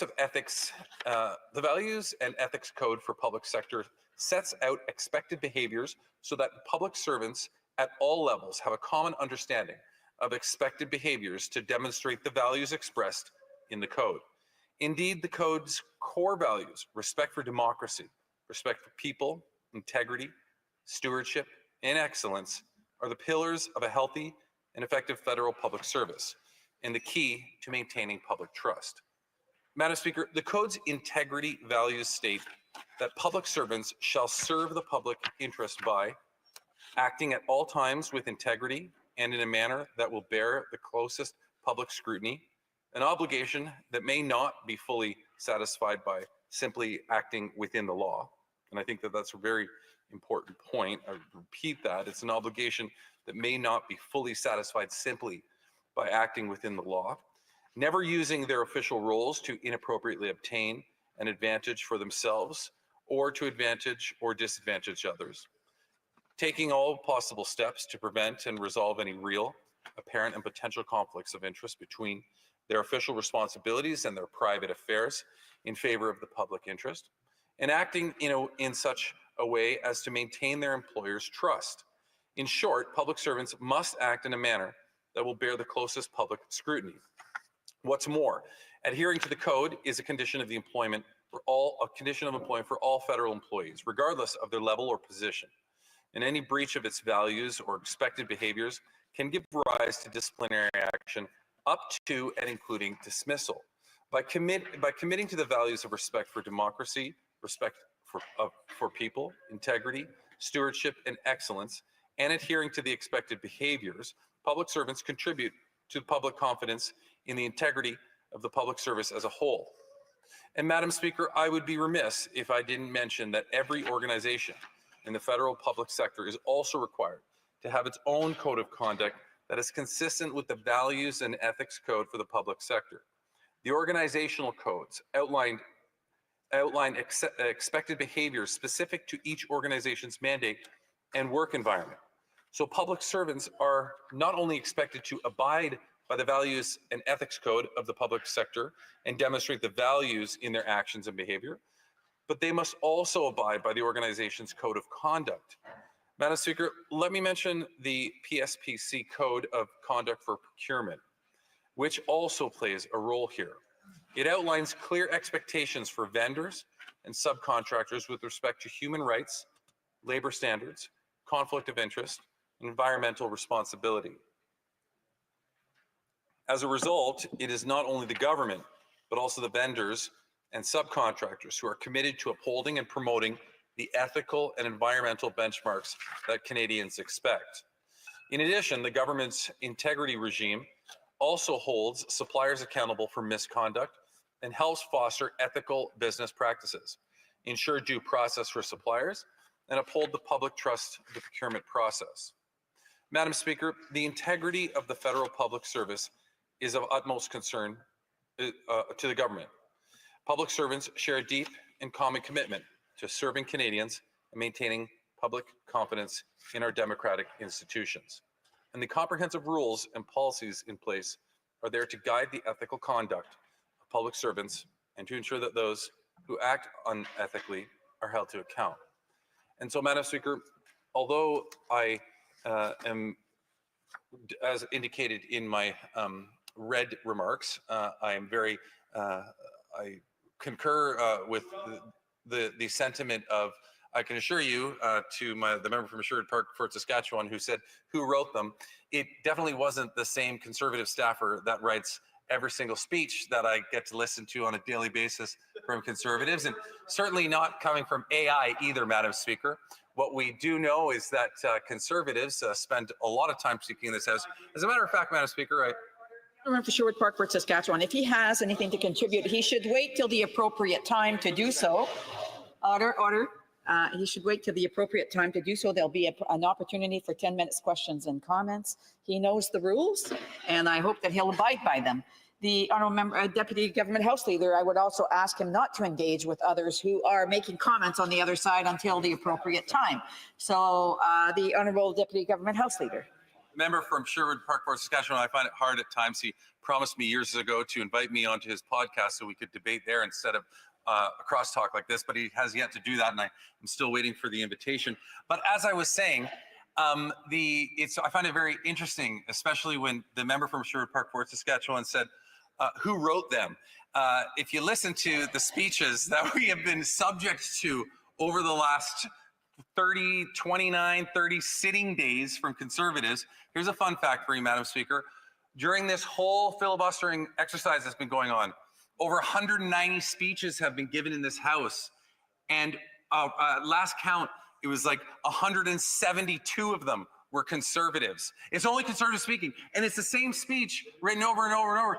Thank God that AI came along when it did, Madam Speaker, because they're able to just ask AI to change up the speech a little bit and throw another twist into it, and they have another speech produced just like that instantly. And then they come in here like the robots that they are, and they just read out that entire speech. And I find it very fascinating. Oh. James Bay. Order. The honourable member knows that you can't do indirectly what you're not allowed to do directly. And I would challenge him. The speeches that are generated by AI are not changed. They're the same dumbed down repetition time after time after time. I think this was more a point of debate. I do want to, I can still hear some members and some of them that I've actually called out still make some comments, and I would just ask them to please hold off. We still have about 8 minutes now to go before the honourable member, a little over 8 minutes before the honourable member finishes his speech, and then there will be an opportunity for 10 minutes of questions and comments. The honourable the honourable Deputy Government House Leader. Point is, Madam Speaker, is that we're here today on this concurrence motion because of Conservatives' unwillingness to let us vote on a motion that they tabled. So just think about that for a second. And to anybody out there who might be watching this, you may have just happened to come across this channel and you're just watching this for a second. I want to tell you about what's going on in your House of Commons.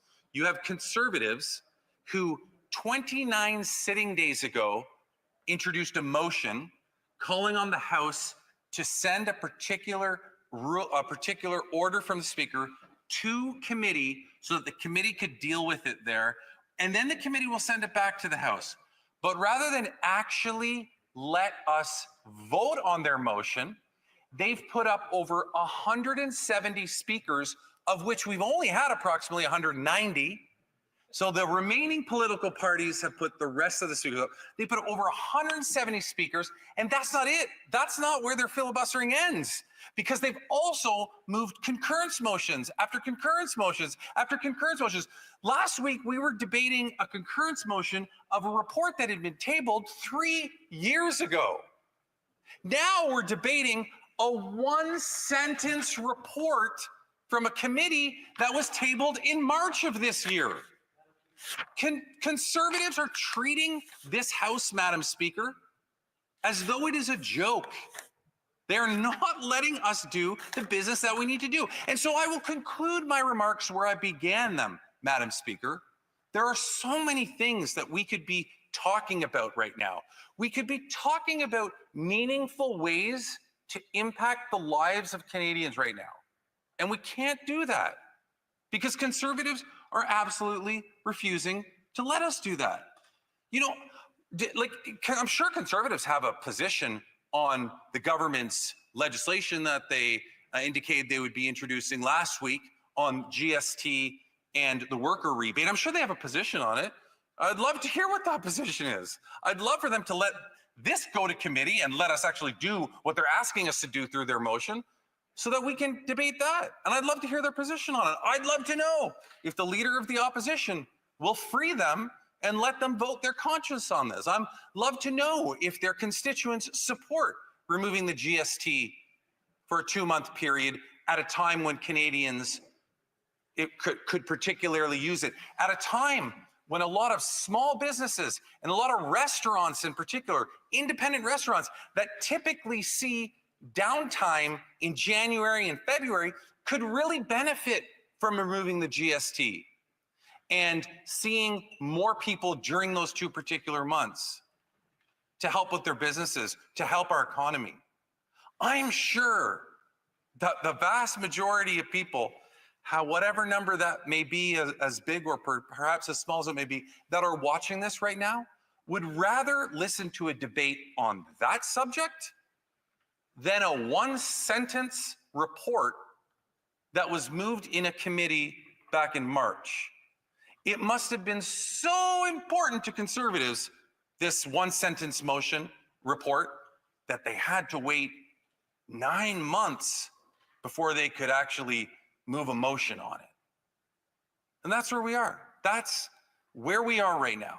We're going to continue to listen to Conservatives, but there is a way out. There genuinely is a way out.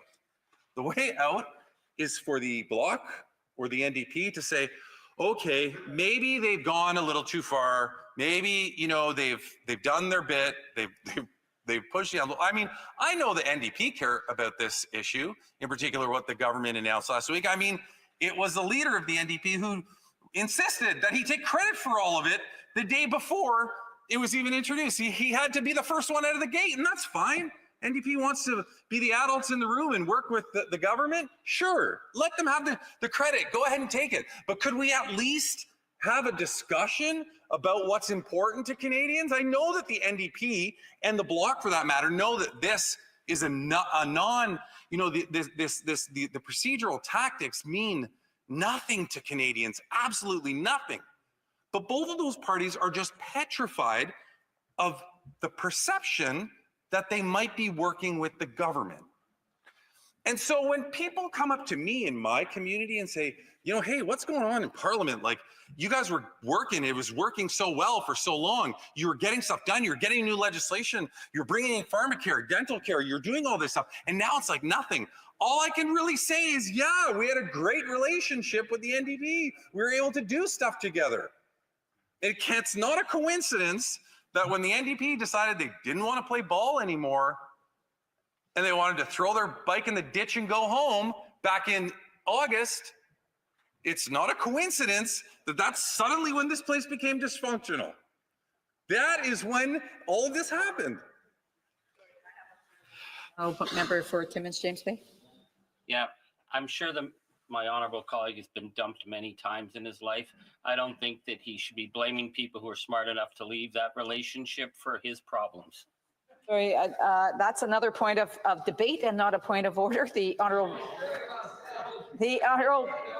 Deputy Government House Leader. I have had my heart broken many times, and I can assure the member that this incident with the NDP don't come up to measure that. But in conclusion, point of order, the honourable for Waterloo. I just wanted clarification, like when that breakup happened, was it also the time of a by-election maybe? Again, these are points of debate, so I would ask members to please hold off because we're nearing the period of questions and comments. The honourable member for the honourable Deputy Government House Leader has 2 minutes and 52 seconds left. I'm going to only use 30 seconds to put in a plug, Madam Speaker. That's for a band that I recently saw on Wolf Island in my riding. That's the member from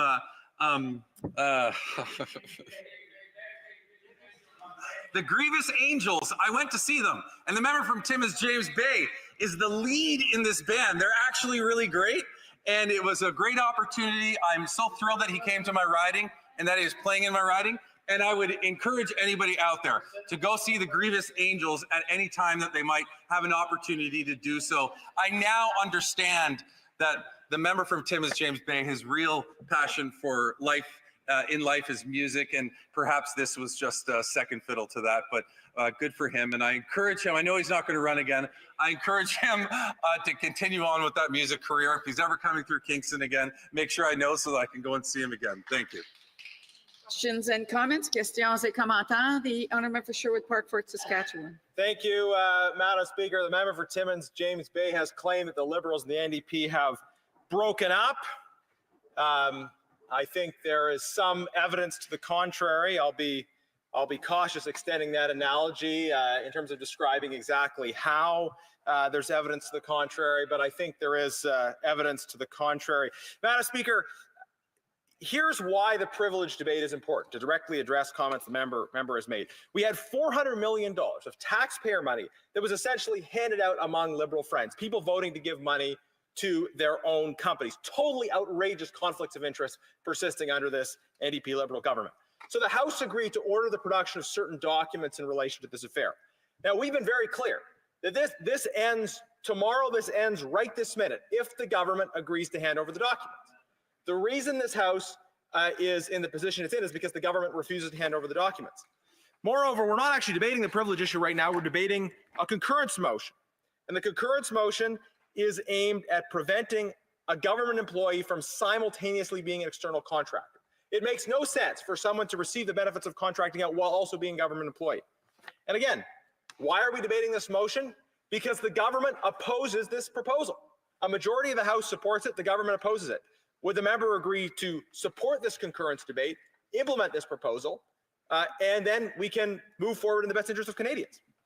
Government Deputy House Leader. Well, the good news is that this concurrence motion is time allocated, so it's going to be voted on eventually. I outlined in my speech, I spent a solid 8 or 9 minutes of that 20 minutes talking specifically about the checks and balances and measures in place for any public servant, how they have accountability, how they have to inform their supervisor of activities that they're engaging in.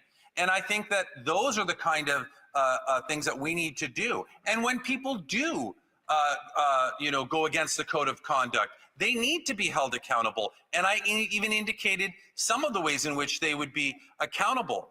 But to the member's previous, to his preamble, where he talked about the reason why we're in this privilege debate, well, although I disagree with some of the premise behind his rationale as to Liberal insiders, et cetera, I certainly do share concerns about the issue as a whole. But I will tell you, Madam Speaker, the RCMP specifically said, if we get information in this manner, we may never be able to use it.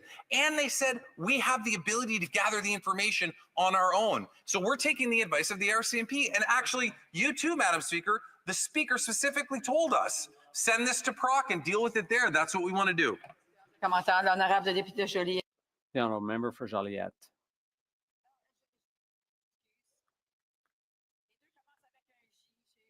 Oh, it's Monday. Sorry, I got your writing name wrong. I'm not offended. I'm always surprised, and so it's Jonquière. I'm always surprised how the member for Kingston manages to play victim, the poor government that's trapped in this question of privilege, and the Bloc and the NDP won't help free up the House. It's incredible that it's a minority government and it should be possible to negotiate, but this government is acting in such bad faith. Look what happened last week. We've been asking for a long time to increase the OAS, and they even voted in favor of it, and the question of supply management. But instead, what they did last week was cut checks for $250 for people who don't need it. People who earn $149,000 a year, they're going to get a check for $250, and they're telling seniors, just you're going to have to fend for yourselves. It's pretty hard to negotiate in good faith with a government like that, with people who are so ordinary as them. The Honourable Government Deputy House Leader. Suggesting that playing victim or the government's victim, who are the real victims in all of this? The victims are Canadians. They're the ones that aren't getting their representatives doing work for them. They're the ones that, unfortunately, for 29 sitting days, the Conservatives have just jammed up this House until we call a carbon tax election, like we hear them say over and over and over. Like, at some point, you have, I think that everybody has to realize, Madam Speaker, that it's time to move on. If this member is genuine and he says he wants to talk about seniors, great. If we get into this privilege debate, perhaps the Bloc can bring forward a motion specifically about seniors. And then we can actually have a discussion. I would love to talk about seniors and OAS and what the government's proposing and what the Bloc is proposing and why I might not like their ideas, and I'd like to hear why they might not like our ideas. But in the meantime, what are we listening to? We're listening to AI-generated speeches from the Conservatives. Questions, commentaires, l'honorable député. Questions and comments. Now, member for Courtenay Alberni. Talked about that it's normal. This is normal procurement. Every government does it. And I'll say this, under the Conservatives, we saw procurement to the highly paid external consulting companies double. We saw it quadruple now under the Liberals. This is the new normal, Madam Speaker, the rush to the trough by Liberal and Conservative insiders. In this case, for the ArriveCan, we saw current public servants getting contracts. We saw Indigenous set-asides going to non-Indigenous businesses. We saw fraud. We saw security permits given to people that weren't eligible, Madam Speaker. These are task authorizations and putting Canadian security at risk. We saw former public servants. We learned crossing over to now work for these big firms. We learned of Liberal and Conservative former cabinet ministers serving as managing directors of companies like Deloitte. We saw doubling and tripling of commissions. By the time that people actually did the job, Madam Speaker, in times there was 50% of the money had gone to commissions. So I guess my question is, he talked about normal procurement.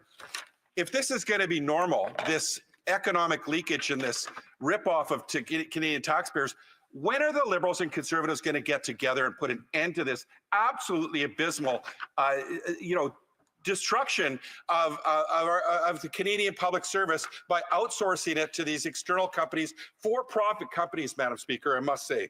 When is it going to end? The Honourable Government Deputy House Leader.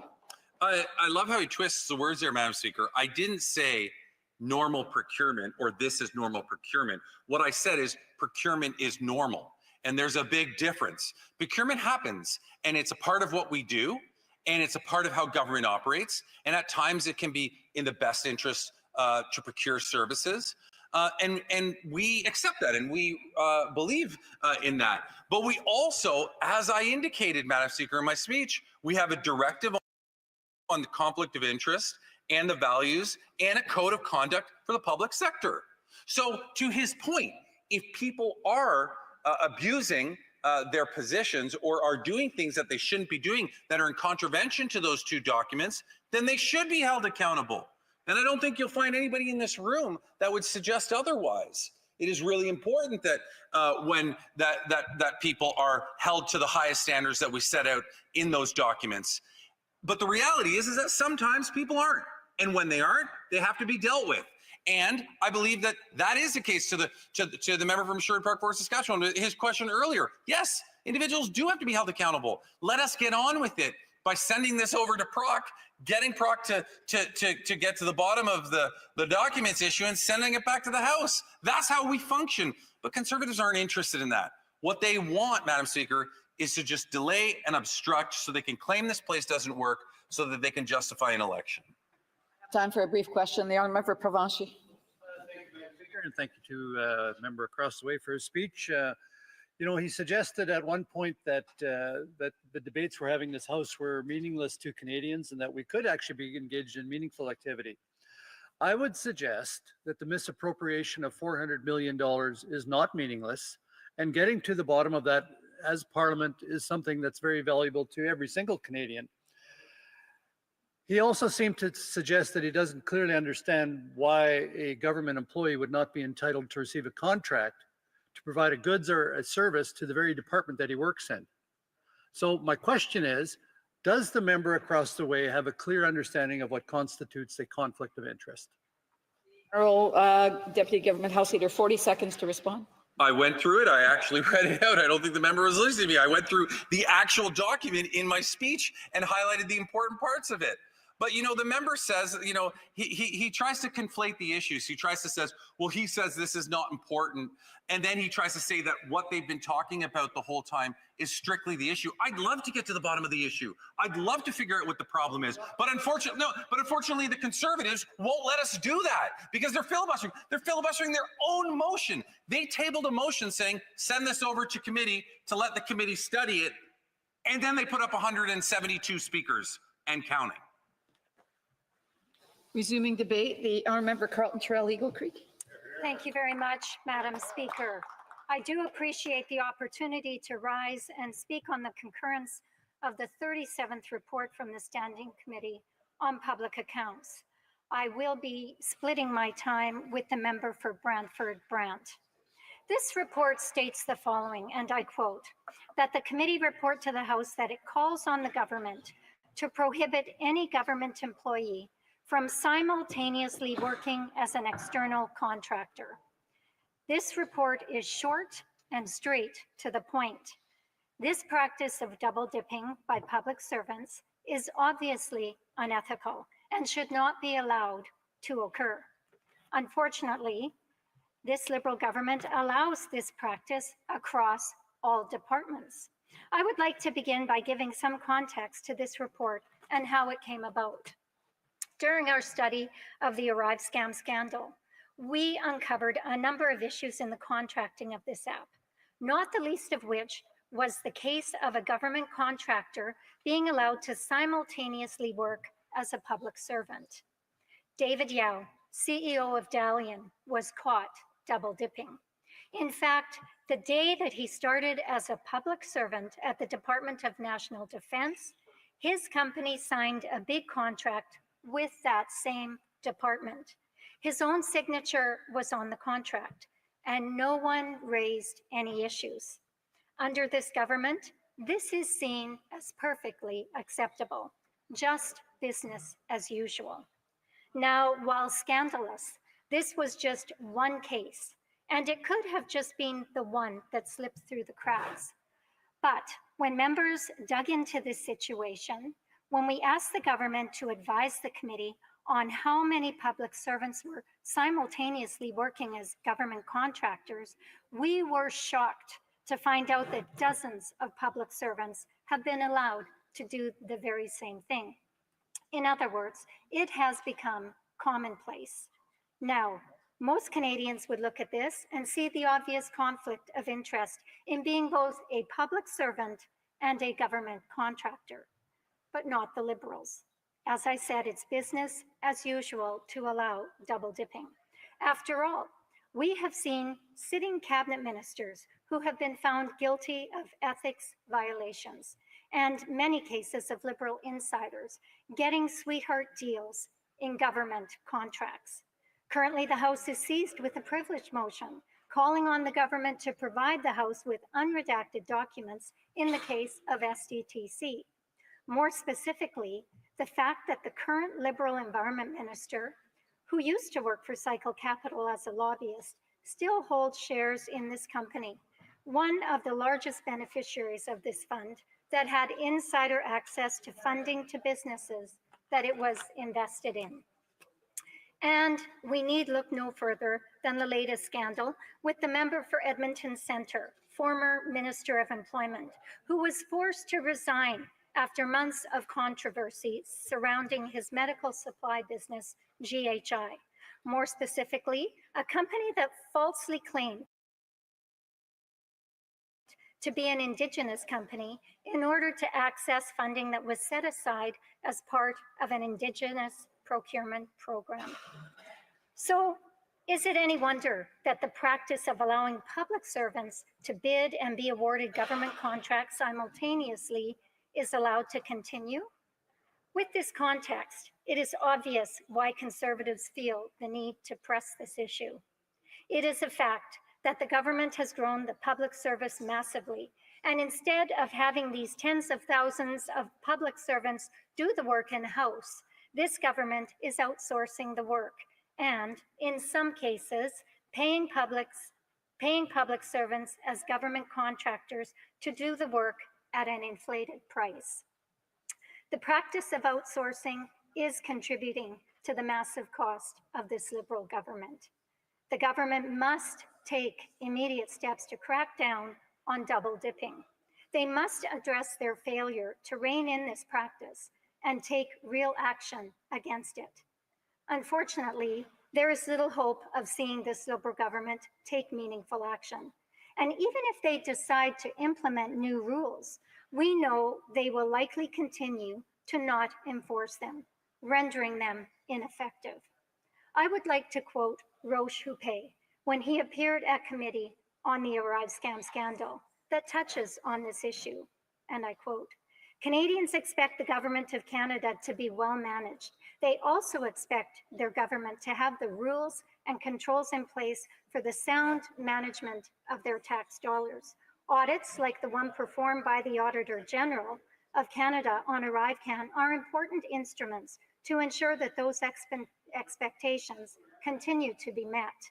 The findings of the Auditor General are clear and sobering. Requirements and good management practices were not followed.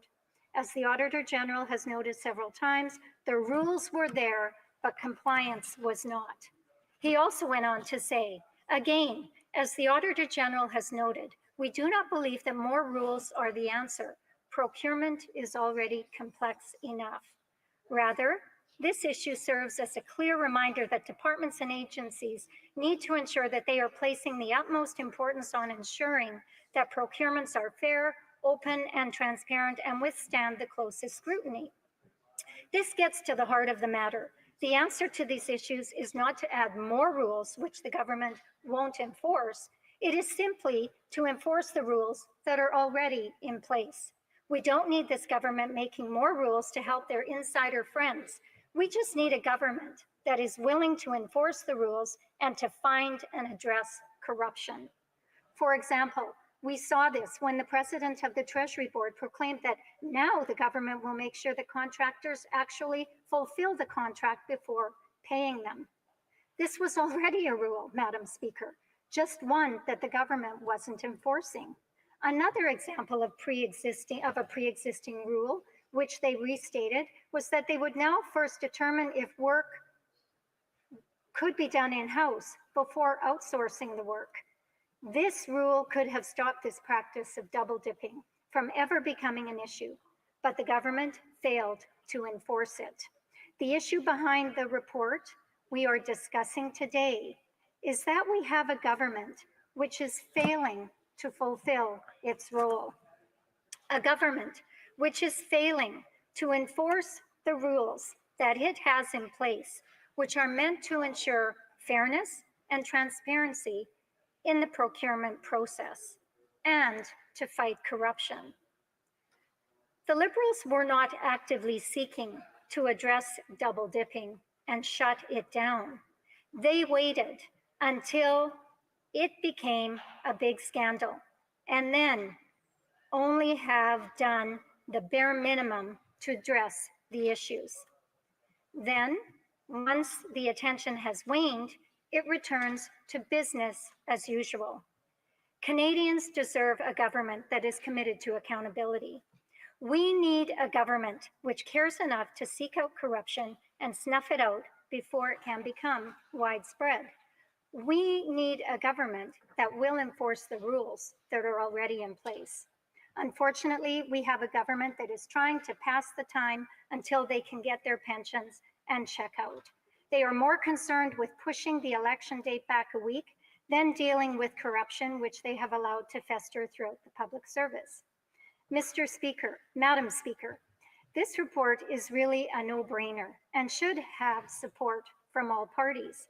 However, given the way they continue to dig in their heels when it comes to being transparent and accountable, we will likely not get any resolution to this issue from this corrupt Liberal government.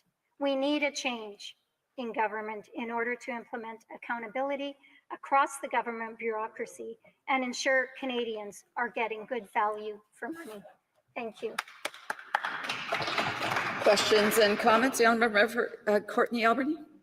First, I want to thank my colleague for her speech, and I also enjoyed working with her on Government Operations Committee. Madam Speaker, we saw so much and so much dysfunction, but we also know that the consulting, the external outsourcing consulting to these highly paid consulting firms, it doubled under the Conservatives. It's quadrupled, and it's run away out of control under the Liberals. But we also know up here, Madam Speaker, that there's a culture that's instituted into this place. People come to work on the Hill, and their ultimate goal is to go and work for these consulting companies or public servants that go and retire. Then they go work for them and make exorbitant amounts of money. So I guess my question through you, Madam Speaker, is this happened also under the Conservatives. What is her party going to do to stop this culture of external outsourcing and this culture that there's this pathway to be bringing insider information and then profiting from it? The member Carleton Trail Eagle Creek. Thank you, Madam Speaker, and I thank my honorable colleague for that question. Madam Speaker, I am reminded of that colleague's time on the Government Operations Committee when he actually helped the Liberals cover up their McKinsey scandal. When the Liberals refused to hand over unredacted documents on their close relationship with McKinsey, the NDP helped them filibuster when Conservatives tried to raise the issue in the House. It is difficult to reconcile that member's behavior with his self-proclaimed desire to crack down on outsourcing when he was playing defense for the Liberals outsourcing to McKinsey. Questions et commentaires, questions and comments? The Honourable Sarnia Lambton. Thank you, Madam Speaker, and I'd like to thank my colleague who works so hard and gets to the bottom of a lot of these issues. We've heard today through this debate that, you know, the Liberals are saying they've all read the conflict of interest guidelines and that employees have all read the conflict of interest guidelines, but they simply don't follow them. And so it seems to me like there is a root issue in the culture of the government and in public sector employees that would double dip knowing that it was not right. What would the member have to say about that? The honourable member for Carleton Trail Eagle Creek. Thank you very much, Madam Speaker.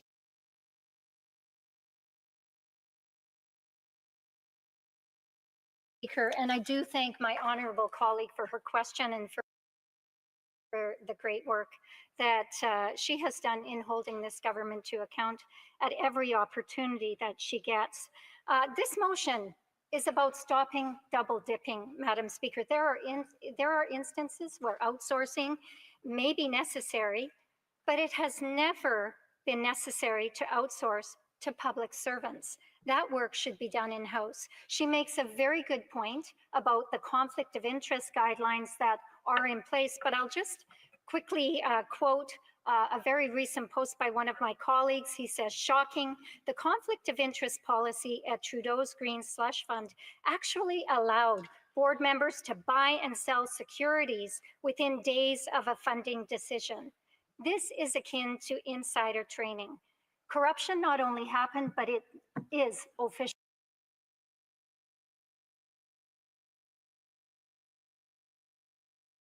policy. The honourable member also named the Prime Minister, and I would just remind members that they're not to use the first or last name of members in the House. Questions et commentaires, l'honorable député de Shefford. The honourable member for Shefford. Thank you, Madam Speaker.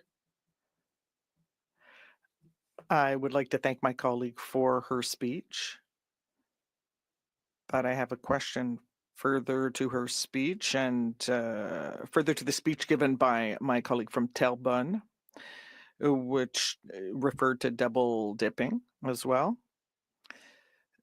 But my colleague also explained that this colleague, with regard to the hiring of outside consultants, well, you know, the problem is that under the Conservatives, there were so many cuts to the public service that the Liberals had to fix this problem when they came into office. So there are consequences when the public service is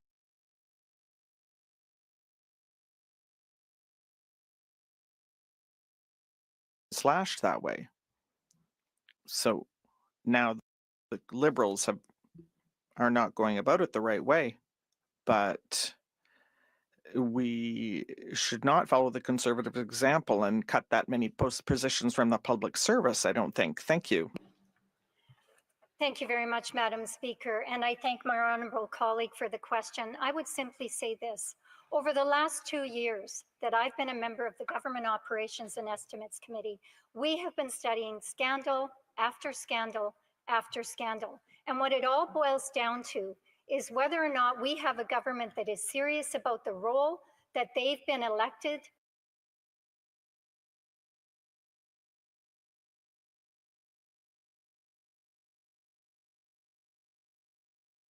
to undertake in managing both the public service and all of the contracting rules that are in place. They don't appear to be willing to do that. And in fact, they are even willing to outsource when we have public servants that could very well do the work. Thank you.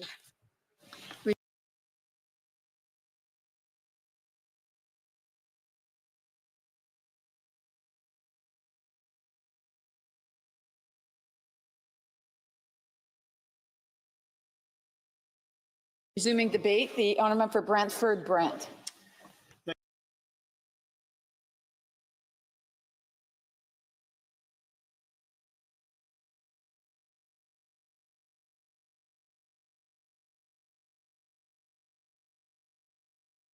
Thank you so much, Madam Speaker.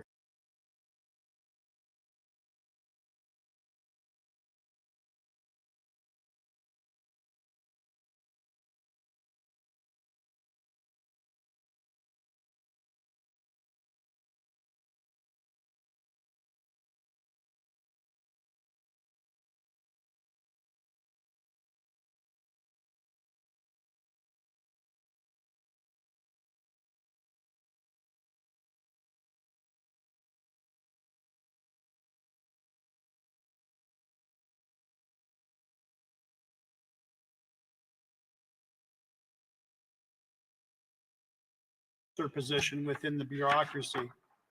Despite growing concerns about the company's improper involvement in the rapid accumulation of taxpayer-funded contracts, they continue to rake in millions. By April 2021, they were celebrating the 1 anniversary of ArriveCan, with government officials toasting their success during a virtual whiskey tasting. Meanwhile, costs continue to climb. By 2022, it became glaringly obvious that the project was not just over budget, it was spiraling out of control. By that time, 9 million of the 54 million spent had gone directly to GC Strategies. Even as public outrage grew, with citizens and experts demanding accountability, the government stood idly by. When calls for an audit of GC Strategies gained momentum, the Liberal government voted against it, further demonstrating their unwillingness to take any meaningful action. Finally, in late 2023, over 4 years into the debacle, the CBSA severed ties with GC Strategies and its partners, but the damage had already been done. The Auditor General's report revealed that the companies involved had not been properly vetted for conflicts of interest, raising serious questions about the integrity of the entire project. The situation deepens when we look at the troubling revelations surrounding senior officials involved in the project. For instance, Cameron McDonald, a CBSA official, testified about a heated call that he had with another official, Min Doan, who had a conversation with the then Minister for Public Safety, who admitted to being unhappy with the media coverage surrounding the selection of GC Strategies and demanded someone's head on a platter. As a result, there were no official records of communications between CBSA and GC Strategies, only vague emails about pricing. And it gets worse. I mentioned Min Doan. Min Doan, despite his high-ranking position and expertise in computers, mysteriously lost over 4 years' worth of emails after a request for information was made. Conveniently, he claimed that his laptop battery change led to a technical glitch that caused his emails to disappear. An absurd explanation that would be laughable if the consequences weren't so dire. We also saw Mr. McDonald and Antonio Utano, two mid-level officials, get suspended without pay despite having flagged serious concerns about the lack of oversight and accountability in the project. The government's response? They were punished for exposing the truth. Meanwhile, high-ranking officials who should have been held accountable, including those of ministers, remain untouched, while the real perpetrators continue to enjoy the spoils of their corruption. The AG's scathing report on the ArriveCan revealed what could only be described as the worst record-keeping she has ever encountered in her career. The entire contracting process was a mess. No clear objectives, no accountability, and no one properly in charge, including the Prime Minister and this government. The list of failures is staggering: ghost contracting, resume fraudulent manipulation, favoritism, and a complete lack of transparency. This is a textbook case of how taxpayers' dollars can be misused when corruption runs unchecked. The Liberal government's pattern of incompetence, mismanagement, and dishonesty continues to be on full display, Madam Speaker. How can Canadians trust a government that not only mishandles taxpayer money, but actively obstructs efforts to uncover the truth? This is a government that has consistently failed to demonstrate any level of responsibility or transparency. Which brings us to the report. Why is all of this so critical? Why is it crucial? It's not just about exposing the incompetence and corruption within this government. It's about taking steps to ensure that this never happens again.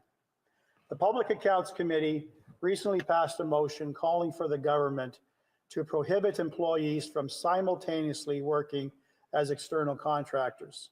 This motion came in response to a contracting company named Dalian, who was paid almost $8 million for work on the ArriveCan project. Dalian was also employed, or the employee of Dalian was also employed by the Department of Veteran Affairs, which funded the very contract they were working on. This was a clear case of double dipping, where a government employee profits from both their salary and taxpayer-funded contracts. The Liberals continue to argue that they need to hire outside contractors because of a lack of internal expertise. Yet time and again, we see government employees being paid to do the same work that they were already being paid for in their government positions. This practice not only undermines public trust, but creates a system ripe for fraud and abuse. When Conservatives pressed witnesses about this issue during the ArriveScam investigation, we learned that this practice isn't even explicitly prohibited. It's merely evaluated for conflicts of interest. Madam Speaker, that will never be good enough. We need clear, enforceable rules that prevent this kind of abuse from happening in the first place. In conclusion, it's time for the government to come clean about the full extent of its failure with the ArriveCan app. Canadians deserve transparency, they deserve accountability, and above all, they deserve assurance that their tax dollars will no longer be misused for political favors and consultant kickbacks. This isn't just a scandal, it's a crisis of trust, and it's one that the Liberal government has yet to address in any serious, meaningful way. I urge every member of this House, Madam Speaker, to stand up for the taxpayers and for the integrity of our public institutions. We cannot allow this kind of waste, corruption, and incompetence to continue. We must hold those responsible accountable and ensure this never happens again. Thank you, Madam Speaker. Questions and comments? Questions et commentaires? The honourable member for Courtenay Alberni. Thank you, Madam Speaker, and I want to thank my colleague for his speech. And we worked very closely together, in fact, Madam Speaker, in covering a lot of different holes in what was going on in terms of this contract with ArriveCan. But it should be, Madam Speaker, that we saw so many problems with this one that we should examine the bigger companies, Madam Speaker, and the massive contracts that they're getting, like Deloitte, Madam Speaker, who've gone up 20-fold, Madam Speaker, in terms of outsourcing since the Conservatives took government, and including this Liberal government. It's run away, Madam Speaker, but nobody's putting the scrutiny on the contracts going to Deloitte, despite the fact that the NDP Government Operations Committee wanted Deloitte to appear so that we could get to the bottom of why are they getting such a massive increase in outsourcing. And these are for-profit companies. So my question to you, Madam Speaker, does my colleague agree that we should be examining those big contracts as well, not just ArriveCan, that clearly there's problems fundamentally right through the whole process? Here. We're running out of time, but I'll allow the honourable member for Brantford Brant to respond. How much time do I have, Madam Speaker? Just answer the question and that's it, 1 minute. Oh, come on, I had a question. Yeah, I guess I'm being denied that, but that's fine. Any misuse of taxpayer monies needs to be thoroughly examined by all members of this House. We have a serious lack of trust with our federal institutions that literally has gone back since the Prime Minister has formed government. So any companies that are on the Liberal payroll, so to speak, and are funneling their own pockets and padding their own pockets need to be severely investigated, not only by Parliament, but by law enforcement as well. It is my duty to interrupt the deliberations and to put the motion to a vote. Follows Mr. Genuis, seconded by Mr. Macaulay Edmonton West, moved that the 37th report of the Standing Committee on Public Accounts presented on Friday, March 22nd, 2024 be concurred in. If a member participating in person wishes that the motion be carried or carried upon division, or if a member of a recognized party participating in person wishes to request a recorded division, I would invite them. Yes, Madam Speaker, I would like a recorded vote on this. Here. Pursuant to Standing Order 45, the division stands deferred until Tuesday, November 26, 2024, at the expiry of the time provided for oral questions. The House will now resume with the remaining business under routine proceedings. We are under the rubric motions. Motion. The motions